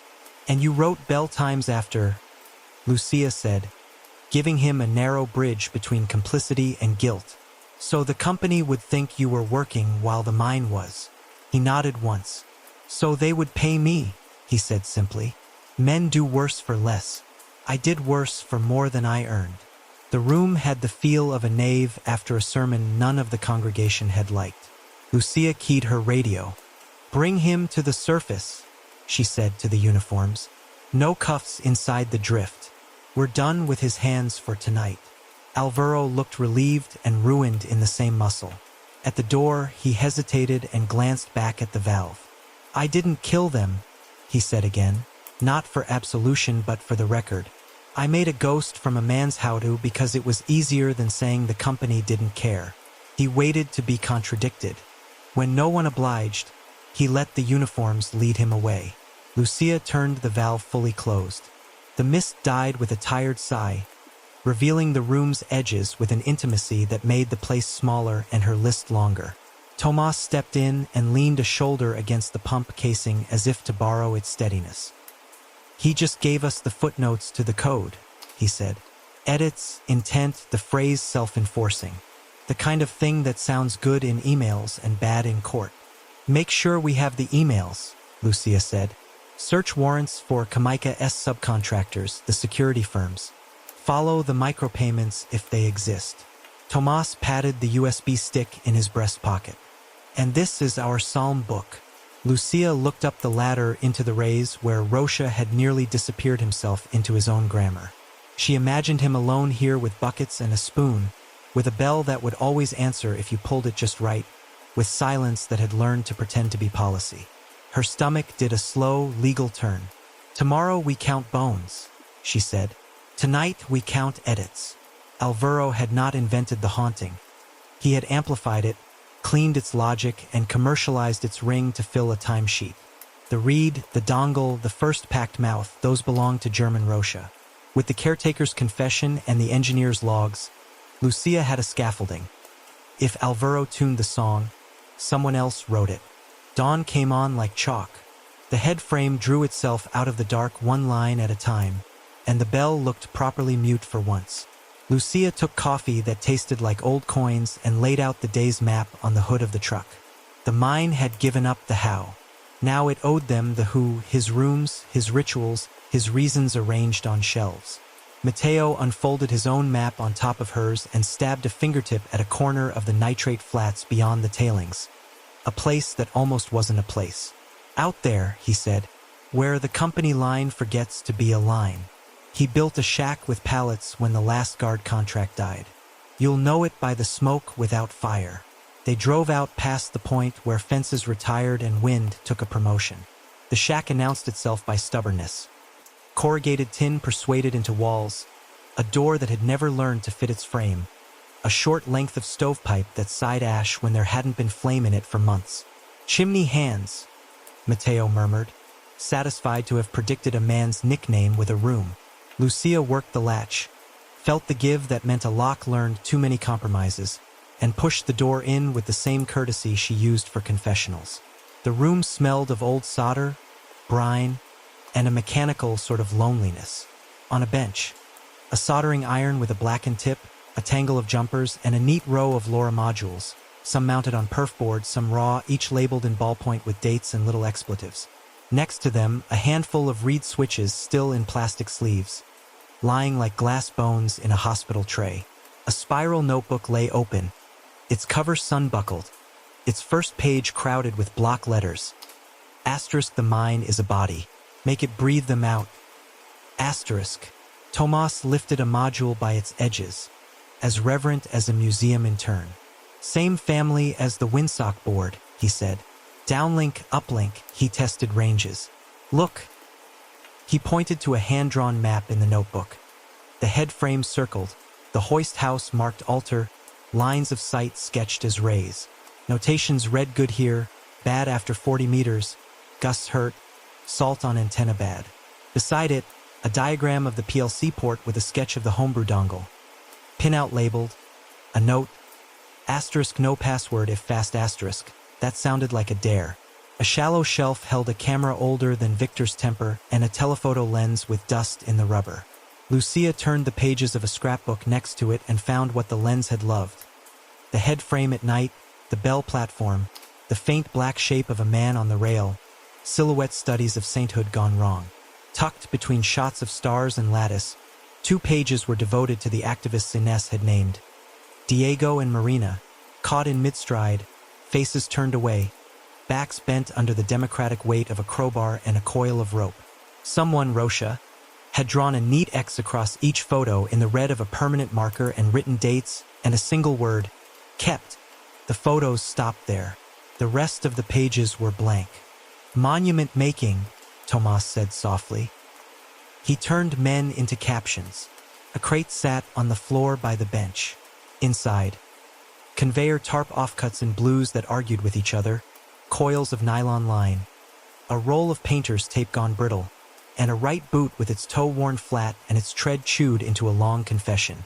Lucia set the boot on the table and matched its sole to the photograph of the ladder print from the bell deck in her head. The angles married with the indignity of truth. Right toe drops too early, she said. He earns his limp every day.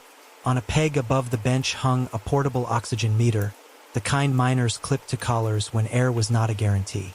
Its alarm face wore a strip of tape across the speaker, an overlabeled 0% on the dial, as if the device had decided to agree with the room at last. Lucia peeled the tape back with a fingernail. The glue had yellowed into stubbornness. Underneath, the speaker cone had been stapled, damaging but not deadly.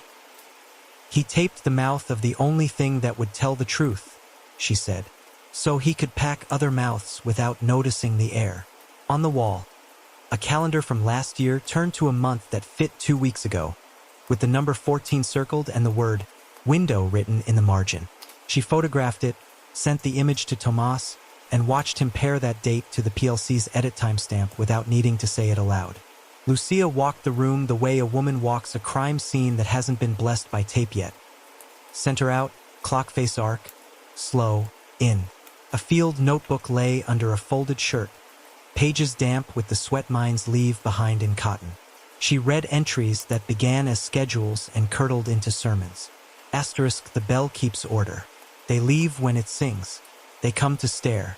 Staring kills. Make them swallow their staring. Asterisk, a later page. Asterisk, a.p. Understands half. He can do the half I hate. Asterisk, next. Asterisk, company wants self-enforcing. They send little bits. I don't need their money.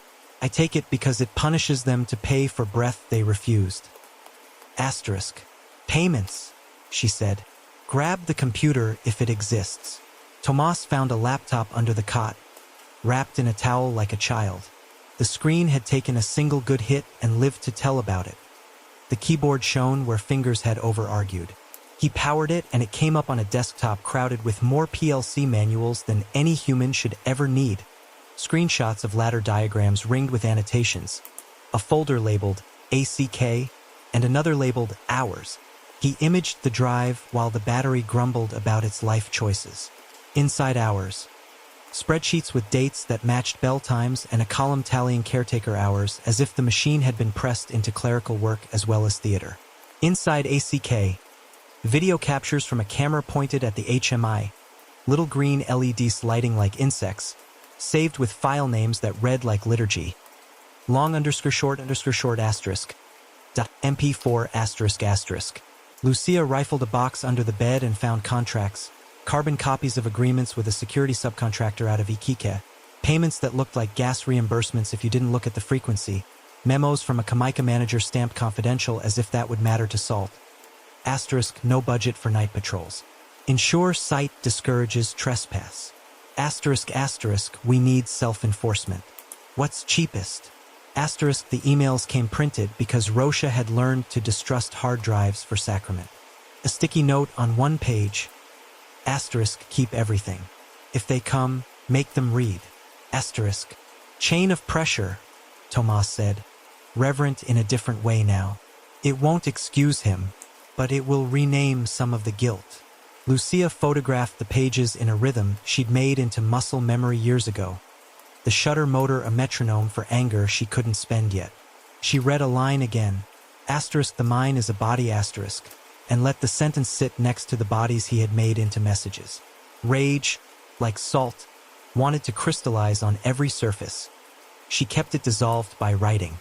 On a nail near the door, a jacket hung with a rag shoved into a pocket. She pulled the rag and salt flakes pattered onto the floor in a little snow. The rag's fibers were blue, flattened, shed from the edge of tarp by repeated handling.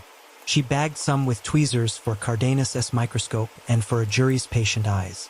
"Telephoto prints," Victor said softly from the doorway, having followed their dust trail from the truck and choosing for once to keep his camera low. He loved the silhouette he made of himself, the way some men love mirrors. He looked at the X marks with open disgust. He thought X was a stop sign and not a cross. Lucia closed the scrapbook gently, because even hateful records deserve curation when they convict. "Get this back to the lab," she said. "Chain it like a dog with bad habits." They walked the perimeter outside, both to breathe and to see what stories dirt prefers. Behind the shack, under the lee of a half-wall, a burn barrel sat charred with attempts. Inside, melted plastic from tarp trimmings, the wire skeletons of reed switches that had failed, clots of solder no bird would steal. A spool of nylon lay mostly spent, its end crusted white where it had been dragged through the desert's mouth too many times. 10 meters out, at a promontory that overlooked the headframe as if it were a television, stones had been arranged into a low human height seat. On the ground beside it, a circle of cigarette filters where a man had kept watch on his own church. From that seat, the line of sight to the windsock was clean. A man could sit here and ring and feel the mind move, a sacrament of feedback. Tomas shaded his eyes with the flat of his hand. "We're going to find RF strength logs in his dongle," he said. "We're going to find payment traces in that subcontractor's books. And we're going to find prints on every glass tube he glued." Lucia looked back at the shack and tried to imagine the room without the man, the way towns try to imagine themselves without the industry that made them and unmade them. The danger here wasn't that Rocha had built a theology. It was that he had found an audience, a company happy to let him and mechanism police the same absence. Alvaro had merely harmonized. She took one last loop through the shack with a trash bag as serious as an oath, harvesting the loose things that would evaporate in a second visit. Tape with prints, lint from the boot, ash that might carry DNA if the universe felt generous. On the way out, she paused over the notebook again and read a final scrawl. Asterisk. "Don't let them bury me somewhere that doesn't speak. If they have to put me down, put me where the bell hears. Asterisk. Your bell has lost its ears," she said to the empty room. "You taught us how to take them." They sealed the door with tape that spoke better than any sermon. The wind pushed once at the stovepipe and gave up. On the drive back, the waste dump threw a long shadow that pretended to be a sundial. From its edge came the faintest tink. Not the bell, but a wind chime made of broken wrenches and bolts, wired into a circle and hung where wind had a habit. The note was the same kind of thin as the bells, the same argument that air could be made into law. Lucia stood under it and watched it tip its little prayer to the yard. On the support post, a notch had been carved. Asterisk asterisk or asterisk asterisk scratched with a knife point 3 times over until the letter learned to hold. "Signal point," Tomas said, pointing at a fresh scrape in the dirt leading away toward the ventilation rays. The ground had told on a man dragging a tool bag or a coil last night. He crouched, touched the scrape, and came up with oxidized copper dust that had shaken loose from the bag's seam. Straight back to the place he fell. "We have his house and his pew," Lucia said. "Now we ask who bought the hymnal." They headed toward the office in town that wore Kamika's name but rented its soul from accountants. She pictured the manager whose emails read self-enforcing and saw a person who would say the word vendor as if it cleaned hands. She kept her anger biddable by assigning it paperwork. Rocha's shack gave them a ledger and objects. LoRa boards, reed switches, dongle plans, a scrapbook with X marks over April's missing, a boot that wrote his limp on steel, and an oxygen meter gag to ignore air, plus memos and micropayments tying pressure from Kamika's orbit to a asterisk asterisk self-enforcing asterisk asterisk ruin. With the author's tools boxed and his theology quoted back to him, Lucia turned to motive proper, who paid for a haunting and why the mine was asked to speak instead of being watched. The Kamika office pretended to be temporary by choice. Modular walls, leased potted plants, a receptionist whose nameplate slid in and out of a frame. The air smelled like toner and a peeled orange someone had abandoned mid-virtue. Lucia and Tomas waited under a poster about stewardship that showed a grass field the Atacama had never seen. The manager came out with a handshake already extended and a smile tuned to the frequency of bad press. Hector Vergara wore a tie the color of asphalt and the confidence of a man who thought liability was a verb. He studied Lucia's badge with sincere caution, studied Tomas's tool bag with less. "Inspector Serra," he said. "Engineer Rojas. You'll understand I've been advised to say I want to help." "Good," Lucia said, sitting without being asked. "Because we will be asking. We'll start with the caretaker contract for San Gerardo, the security subcontractor you used last quarter and the one before, payment records to individuals performing discouragement tasks, and any internal communications containing the phrase self-enforcing." Hector's smile held its shape while his eyes did the math. "We don't authorize any techniques that put the public at risk," he said carefully. "We certainly don't." Lucia slid a printed memo across the desk. Cell phone photo of Roche's copy pinned to the top by a paperclip. Asterisk no budget for night patrols. Ensure site discourages trespass. Asterisk beneath another. Asterisk we need self-enforcement. What's cheapest? Asterisk. "You can tell the public that," Lucia said. "I'm here for the private." Hector's hands flattened on the laminate. "We have experienced vandalism. Copper stripped. Equipment stolen. We engaged a firm in Iquique to provide passive deterrence, lighting, signage, fencing maintenance. We do not instruct anyone to—" The word hung in the room and refused to move. Asterisk asterisk stage asterisk asterisk anything. "If a contractor has exceeded scope, then your audit will be thorough and fast," Lucia said. "Names." He gave them. The firm's letterhead said Parametro Norte, and its website would say values and photos of dogs. The agreement showed a menu of services. Patrols as budget allowed, site checks as practicable, remote alarms where infrastructure existed. In the margins, a series of micropayments down to the peso expenses labeled consultant G.R. Site coverage bonus, RF unit. The initials did more than implicate. They paraded. Tomas photographed the ledger page and the receipt that matched a Laura purchase to a cash payout. "GR supplied your deterrent and you paid him," Lucia said. "You knew his limp when you knew his rates." Hector's mouth thinned. "We hired a contractor. If they hired an individual, you're responsible for foreseeable abuse," she said, almost kindly. "A bell ringing itself might not be foreseeable. A bell calling up bodies is. Your emails knew the difference and tried to spell around it." He didn't argue. He had the look of a man editing an apology in real time. "We will cooperate with your warrants," he said finally. "We will make disclosures. We will settle where settlement is honest and defend where." "Save that for your counsel," Tomas said, soured by the word honest. "We need your server pulls of San Gerardo access control, and any recorded complaints about missing persons." Hector signaled to the receptionist. A legal assistant arrived with a box of burned discs and paper printouts that smelled like a late night. Lucia leafed until the page found her. Asterisk, caretaker requests additional hours for night noise response. Consider bell rehanging for visibility. Asterisk another. Asterisk volunteer presence increasing. How do we discourage without patrol? Asterisk a reply.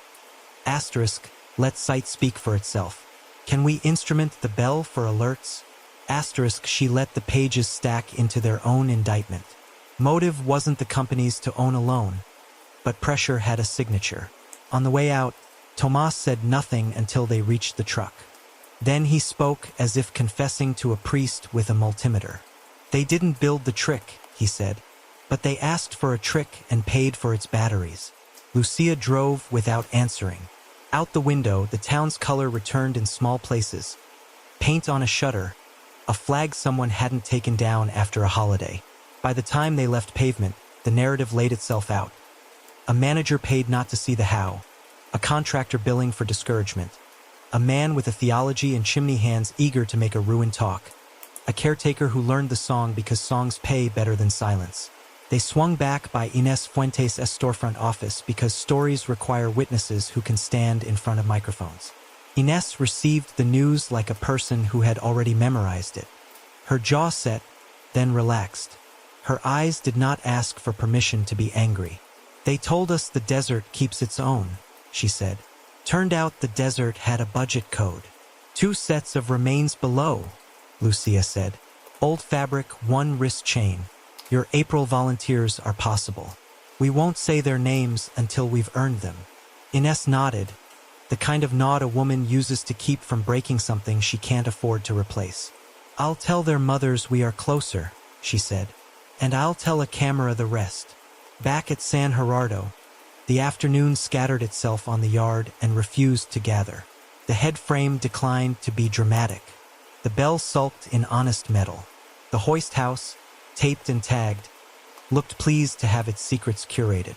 Tomas set up a cabled laptop on a crate and began pulling the PLC logs into a report that would speak fluent courtroom. The USB confessional gave up its stamps. **6** entries, each with signal strength, each with a rung trace, each writing ACK in a neat, guilty hand. Lucia called the coroner's lab. "We're ready," she told Cardenas. "We'll need everything to go fast without going wrong. You will get names or you will get truth," he said. "If we are lucky, both. Your copper fleck matches level 2 alloys. Your fibers match conveyor tarp. Your spoon bears tool marks consistent across all 3 plugs. Your heels were right all along. Bring your kit," she said, "and bring patience." She walked the perimeter while waiting for a warrant courier to cough dust up the road. Chola waved with her chin and didn't offer words because words used up moisture. Mateo tapped his mug with the rhythm of the bell, then stopped as if remembering that some ideas deserved to be retired. Victor shot the head frame in the sky and then lowered his camera, unsatisfied with how honest things looked without tricks. "You'll want to see this," Tomas said after an hour, voice drifting out the hoist house door. On his screen, an email thread now lawfully theirs. Parametro Norte to Jamaica. Subject * San Gerardo. Self-enforcement options. * a bullet list, warning siren tied to bell, motion detectors on head frame, RF link to hoist HMI for deterrent cycles. And then a price. And then a line item. Local expert, GR, interface. "I hate bullet points," Lucia said. "They always pretend to be clean." Sun slid lower. Wind worked up enough mischief to lift the windsock halfway and then grew bored. Lucia checked the tape on the bell's dead read for the 7th time as ritual and not necessity. In the distance, a thin note touched the air. A tink too small for the bell, too singular to be accident. She followed it with her head before her feet. The sound came again, tink. Not here, not the hoist, but from the far edge of the waste dump where they had stood under a ring of wrenches this morning. She remembered Mateo's remark, "You will find him where the mine still breathes." She remembered a note in Roche's book. "Meet at the chime, old tools. Signal point," Tomas said, stepping out beside her, eyes already raking the ridge. "That's his rendezvous bell." He trained himself to hear his own meetings. They walked toward the dump's lip. The air thinned to its hardest clarity. The wind chime, wrenches and bolts in a welded hoop, moved, tapped, stilled, tapped again. Where the ring hung, the support post bore fresh scratches. Not just the R they had seen, but a series of rakes as if a knife had kept time. Below it, the dirt had been newly scuffed, a semicircle where feet had stood and turned. A drag gouge leading off toward the ventilation raised like a thought you could follow. "After he fell last night, someone came to the chime," Lucia said. "Habit or message? If Roche is your author, even in custody, the choir still knows when to arrive." Tomas scanned the skyline. "Or the habit is in Alvaro. Or in someone we haven't named who loved the sound without loving the work." Lucia listened. The tink came again. A sound like thin glass persuading itself to be metal. It sounded like appointment. "Set another watch," she said. "Not to catch, to count. Whoever comes to the chime is either here to mourn his theology or to keep it on the calendar." They posted Chola at the ridge where her eyes could own 100 meters without blinking and gave Mateo the dignified task of bringing a second thermos. Lucia took the long way around the dump to register other signs. A cigarette but too fresh to belong to last night's rain. A loop of nylon someone had nervously tied and untied. The brief glitter of copper dust where a bag had rubbed rock. The trail bent back toward the rays and dissolved. She chalked the showy marks and left the subtle ones to tell their story undisturbed. At dusk, Cardenas arrived with his team and the boxes that made truth heavier. In the shaft, they worked like men walking backwards through a narrative. Photographs, grid flags, soil cores from the shallow graves, a cast of the J-hook's weld bead. Under a lamp, the spoon gave up its scratches to silicone. The tarp gave up its skin flakes, the catwalk its fibers, the bucket its tied rings. Above, the head frame cut the sky into chapters and the wind chime across the dump kept the punctuation. By full dark, the mine had staged itself one last time without being asked. The bell kept its mouth shut. The chime tapped once, twice, once, a cadence with no Morse in it, only habit. Lucia let it be the last sound she heard before she answered her phone.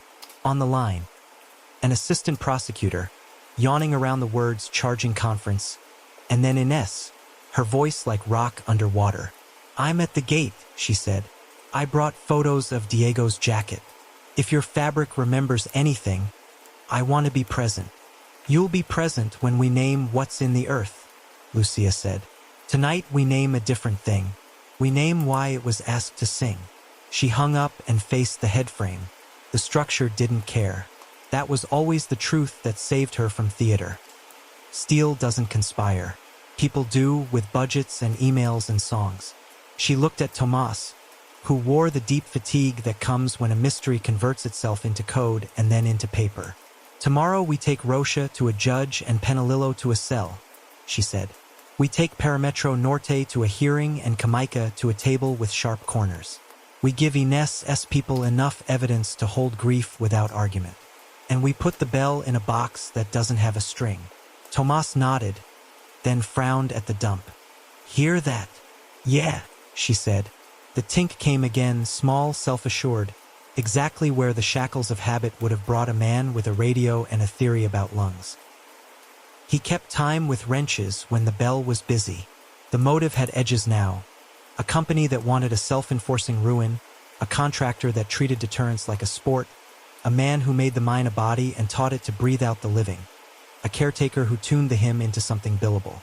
As Lucia turned from server logs to night wind, the chime on the waste dump sounded Rocha's old rendezvous, a thin summons in metal. Not the hoist bell this time, but a signal all the same. By morning the mine wore yesterday like a film on its teeth. The head frame kept its geometry. The bell sulked without a reed to translate it.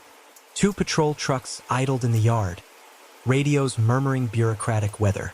Inside the prefab, German Rocha sat in a chair that belonged to the receptionist of a quieter life, wrists cuffed in front to accommodate ribs that had objected to the grizzly. A medic had taped him where pain explained more than apologies would. He stared at the hoist house door as if expecting the jam to blink. Alvaro stood under a constable's patient hand and practiced looking at things that weren't Rocha. "Before we drive you to town," Lucia said, "you can talk, or you can save it for a judge. Either way, this ends. The mine doesn't speak for you anymore." Rocha's smile sat wrong on his face, as if borrowed from a man who'd lost weight. "You think I was trying to make a ghost," he said, "but all I made was a rule. They came to steal our history and I let the mine spit.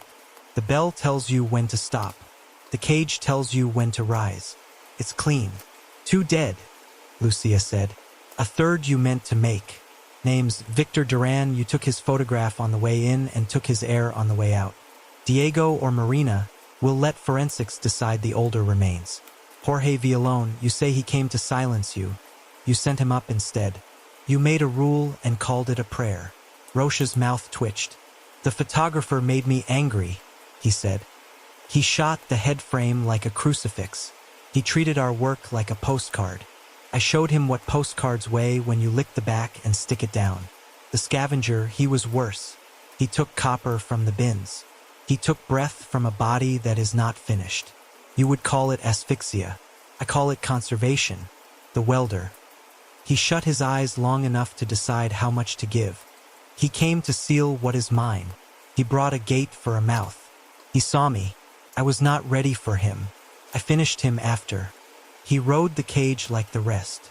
Packed with brine and fines, Lucia said. Tamped with a spoon you ground thin. Staged at level 2 by the urbins. Dragged on a tarp. Loaded on a hook you welded. Hoisted by a rung you wrote.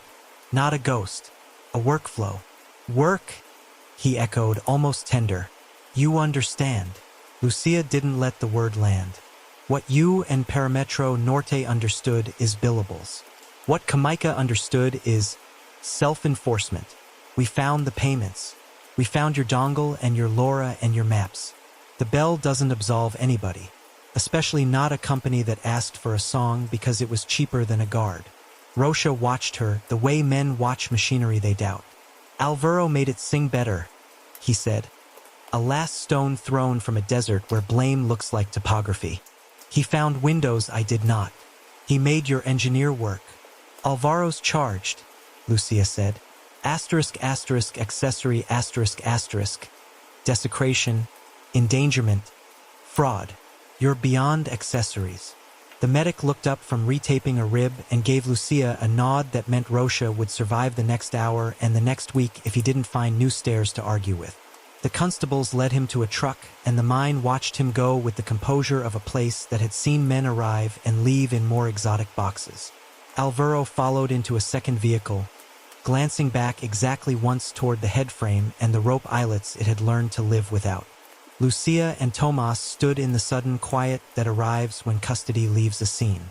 The wind, grudging, tried the windsock and got bored. Let's shut the grammar down, she said. Tomas had packed a checklist for that, the liturgy of undoing. In the hoist house, he pulled the inverter's fuses and wrote their numbers in a notebook that would outlive equipment.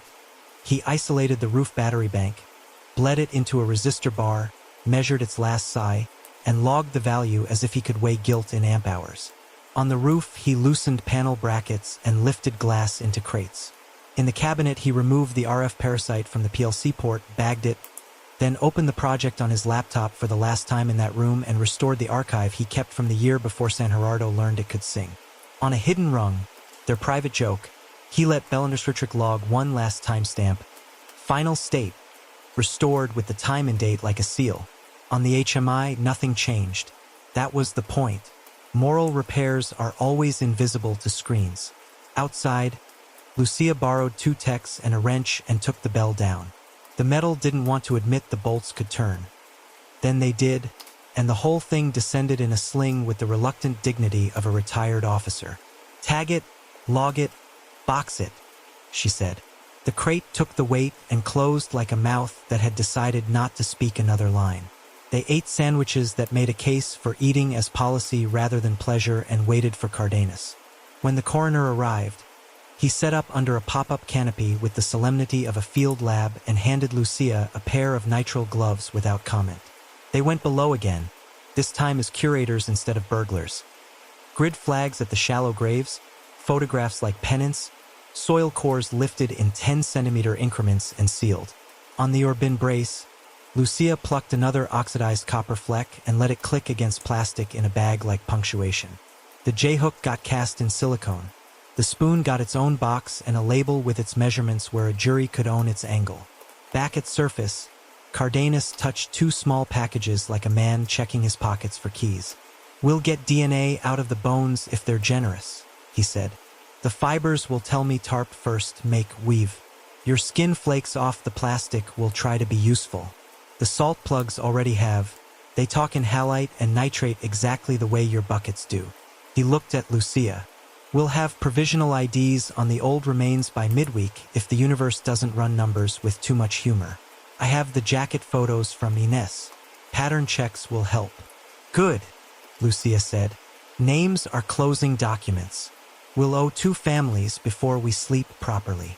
While they worked, a courier wheezed up with warrants, and a second with a satchel of discs from Jamaica.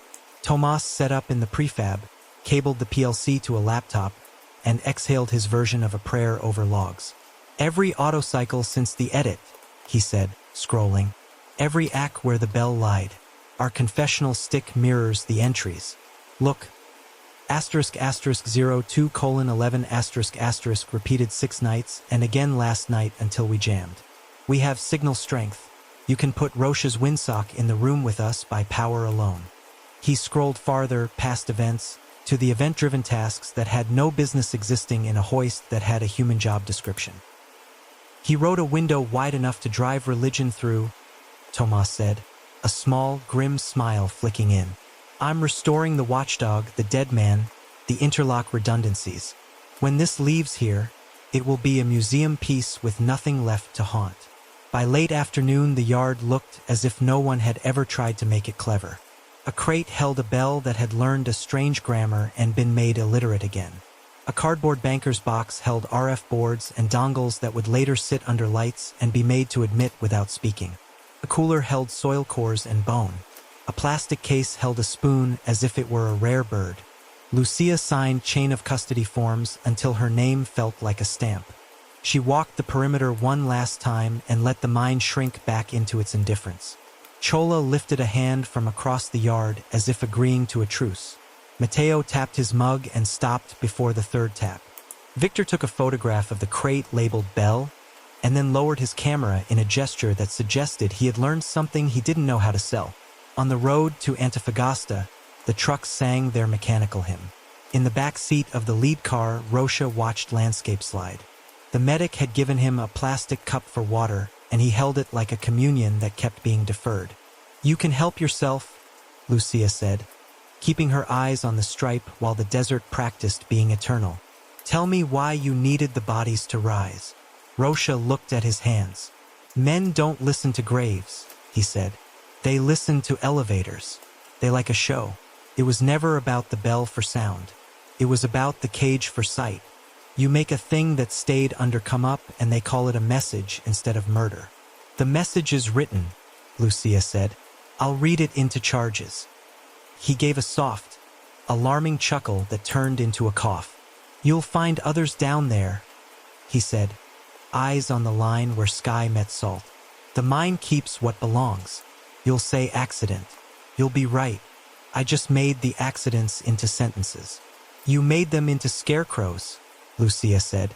We don't farm with bodies here. At the municipal clinic, a doctor frowned at his ribs, signed a paper, and sent him to a holding room with a window that couldn't be opened and a clock that couldn't be trusted. He asked politely for soap. They gave him some. He washed his hands like a ritual and dried them on a paper towel that took salt and left the scars. At the station, Alvaro sat where men sit when the floor is safer than furniture. He met Lucia's eyes and did not look away this time. He says the mine kept the rest, he said, more to make a record than to plead. I kept the ring. You'll tell a judge which half is yours, Lucia said. The assistant prosecutor arrived with hair trying to become a helmet and an appetite for admissible nouns.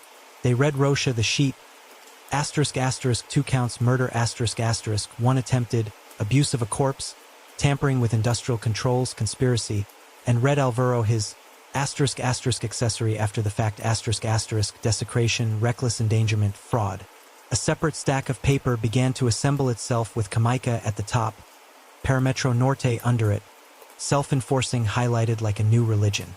Back at San Gerardo, Tomas pulled the last breaker and watched the PLC die in a good way.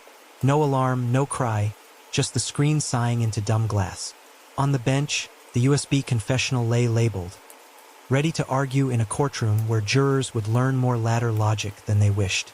He closed the cabinet door and taped it with a strip that said evidence in letters big enough to be read by people who pretended not to see things. Night hurried in without asking. The wind chime on the dump. Asterisk asterisk wrenches asterisk asterisk and bolts in a ring. Ticked once, twice, then let the air have its hour. Lucia stood at the gate with Ines, who had come for bad news and old news and the kind of news that uses fewer words than grief. I can't give you names yet, Lucia said, but I can give you the how that took them, and the who that rang for it. Ines's jaw worked and let go. We'll light candles tonight, she said. We'll keep one for the bell if you let us. Keep one for the men who teach machines to lie, Lucia said. And keep one for the ones who let them. With Rocha in custody and Alvaro charged, the inverter and batteries bled down, the PLC restored and sealed, and the bell boxed, San Gerardo stopped pretending to speak. The logs on the confessional stick marked the last night the mine answered that no longer existed. Lucia had one ledger left to balance. The older bones under level 2 and the paper motives stamped self-enforcing. The mechanism had out-argued the superstition. The desert, for once, agreed to keep its voice to itself. The hearing room wore its fluorescent dignity like a suit one size off. German Rocha sat with his ribs bound and his eyes on a point just left of the judge's shoulder. He pled not guilty in a voice that belonged in tunnels. Alvaro Penalillo pled guilty to enough that the clerk's pen had to take a breath. Asterisk, asterisk, accessory, asterisk, asterisk, desecration, reckless endangerment, fraud, and not guilty to the rest. Motions queued. A calendar was chosen. Paper began its long walk. Outside, Inés Fuentes faced cameras and refused to let adjectives do the work. 2 people went below and did not come back, she said. They were not rumors. They had names. She did not speak the names because Dr. Cardenas had not yet earned them in writing, but she held up a photograph of a sleeve seam, stitched in a way a mother would recognize, and let the picture wait in the air like proof that refused to hurry. At the lab, Cardenas and the bones conferred. Mitochondrial profiles reached across years and found mothers. A jacket we've matched a swatchiness brought in a Ziploc like an heirloom. The conveyor tarp fibers from hair and nails married the blue they had pulled from the catwalk grate. The oxidized copper flecks from a skull lined up with the Orban brace with the lazy exactness of chemistry. Tool marks on the spoon agreed with dents in the plugs. Heel bruising explained itself again under the lens and then stopped needing to. By Wednesday, the older skeletal remains had names that could be written on the inside of a parent's hand. Diego Araya, Marina Pizarro. Their families signed the forms that make the door swing from missing to found and then left the pens exactly where Lucia had put them, as if moving them would cause the room to reconsider. The union man Mateo brought 2 candles to the pad of concrete where the hoist house used to breathe. One for Diego and one for Marina. He set a third on the crate labeled Bell and smiled a little at his own sentimentality. Then let the smile go because sentimentality had been expensive lately. The company did what companies do when weather arrives with subpoenas. Jamaica Atacama announced an internal review that felt like a coat thrown over a stain and paid a fine large enough to be quoted, negligent site control, failure to report hazards, failure to terminate a vendor whose invoices read like warnings. Parametro Norte took its logo off its trucks and put its counsel on television to argue that passive deterrence could not be culpable. It sounded clever in the studio. It sounded tired on the ground. The head frame came down last. A crane took its time with the bolts, and steel remembered, reluctant, that it had been assembled by men and could be disassembled by them. Tomas supervised the lift the way an organist supervises a final hymn. He had already restored the PLC to its dull piety. Deadman and interlock sober and ancient. Bellenristrick rung archived with a comment in his dry humor. Removed per order. Mechanism over superstition. The inverter went into a box. The RF parasite went into a smaller one. The reed was tagged and slept like a tooth in a velvet tray. On Lucia's last walkthrough, she traced the drag path on level 2 with her lamp one more time, and then shut it off and stood still until the mine's air settled and the silence gathered itself back up. The J-hook had been cut free, its bead cast in silicone, its scar ground flush. The tarp was bagged. The buckets were emptied, rinsed, and measured into reports. The spoon had a shelf life now that could be expressed in exhibit numbers. She climbed to surface into light that had the thinness of noon, and the wind, finally engaged, turned the empty windsock into a gesture with no referent. Case file will live under industrial tampering and homicide, Tomas said, leaning against the hood with the tired posture of men who have outrun glamour. We'll have to teach a jury how a reed switch lies and how a timer window cheapens a life. They'll learn faster than we think, Lucia said.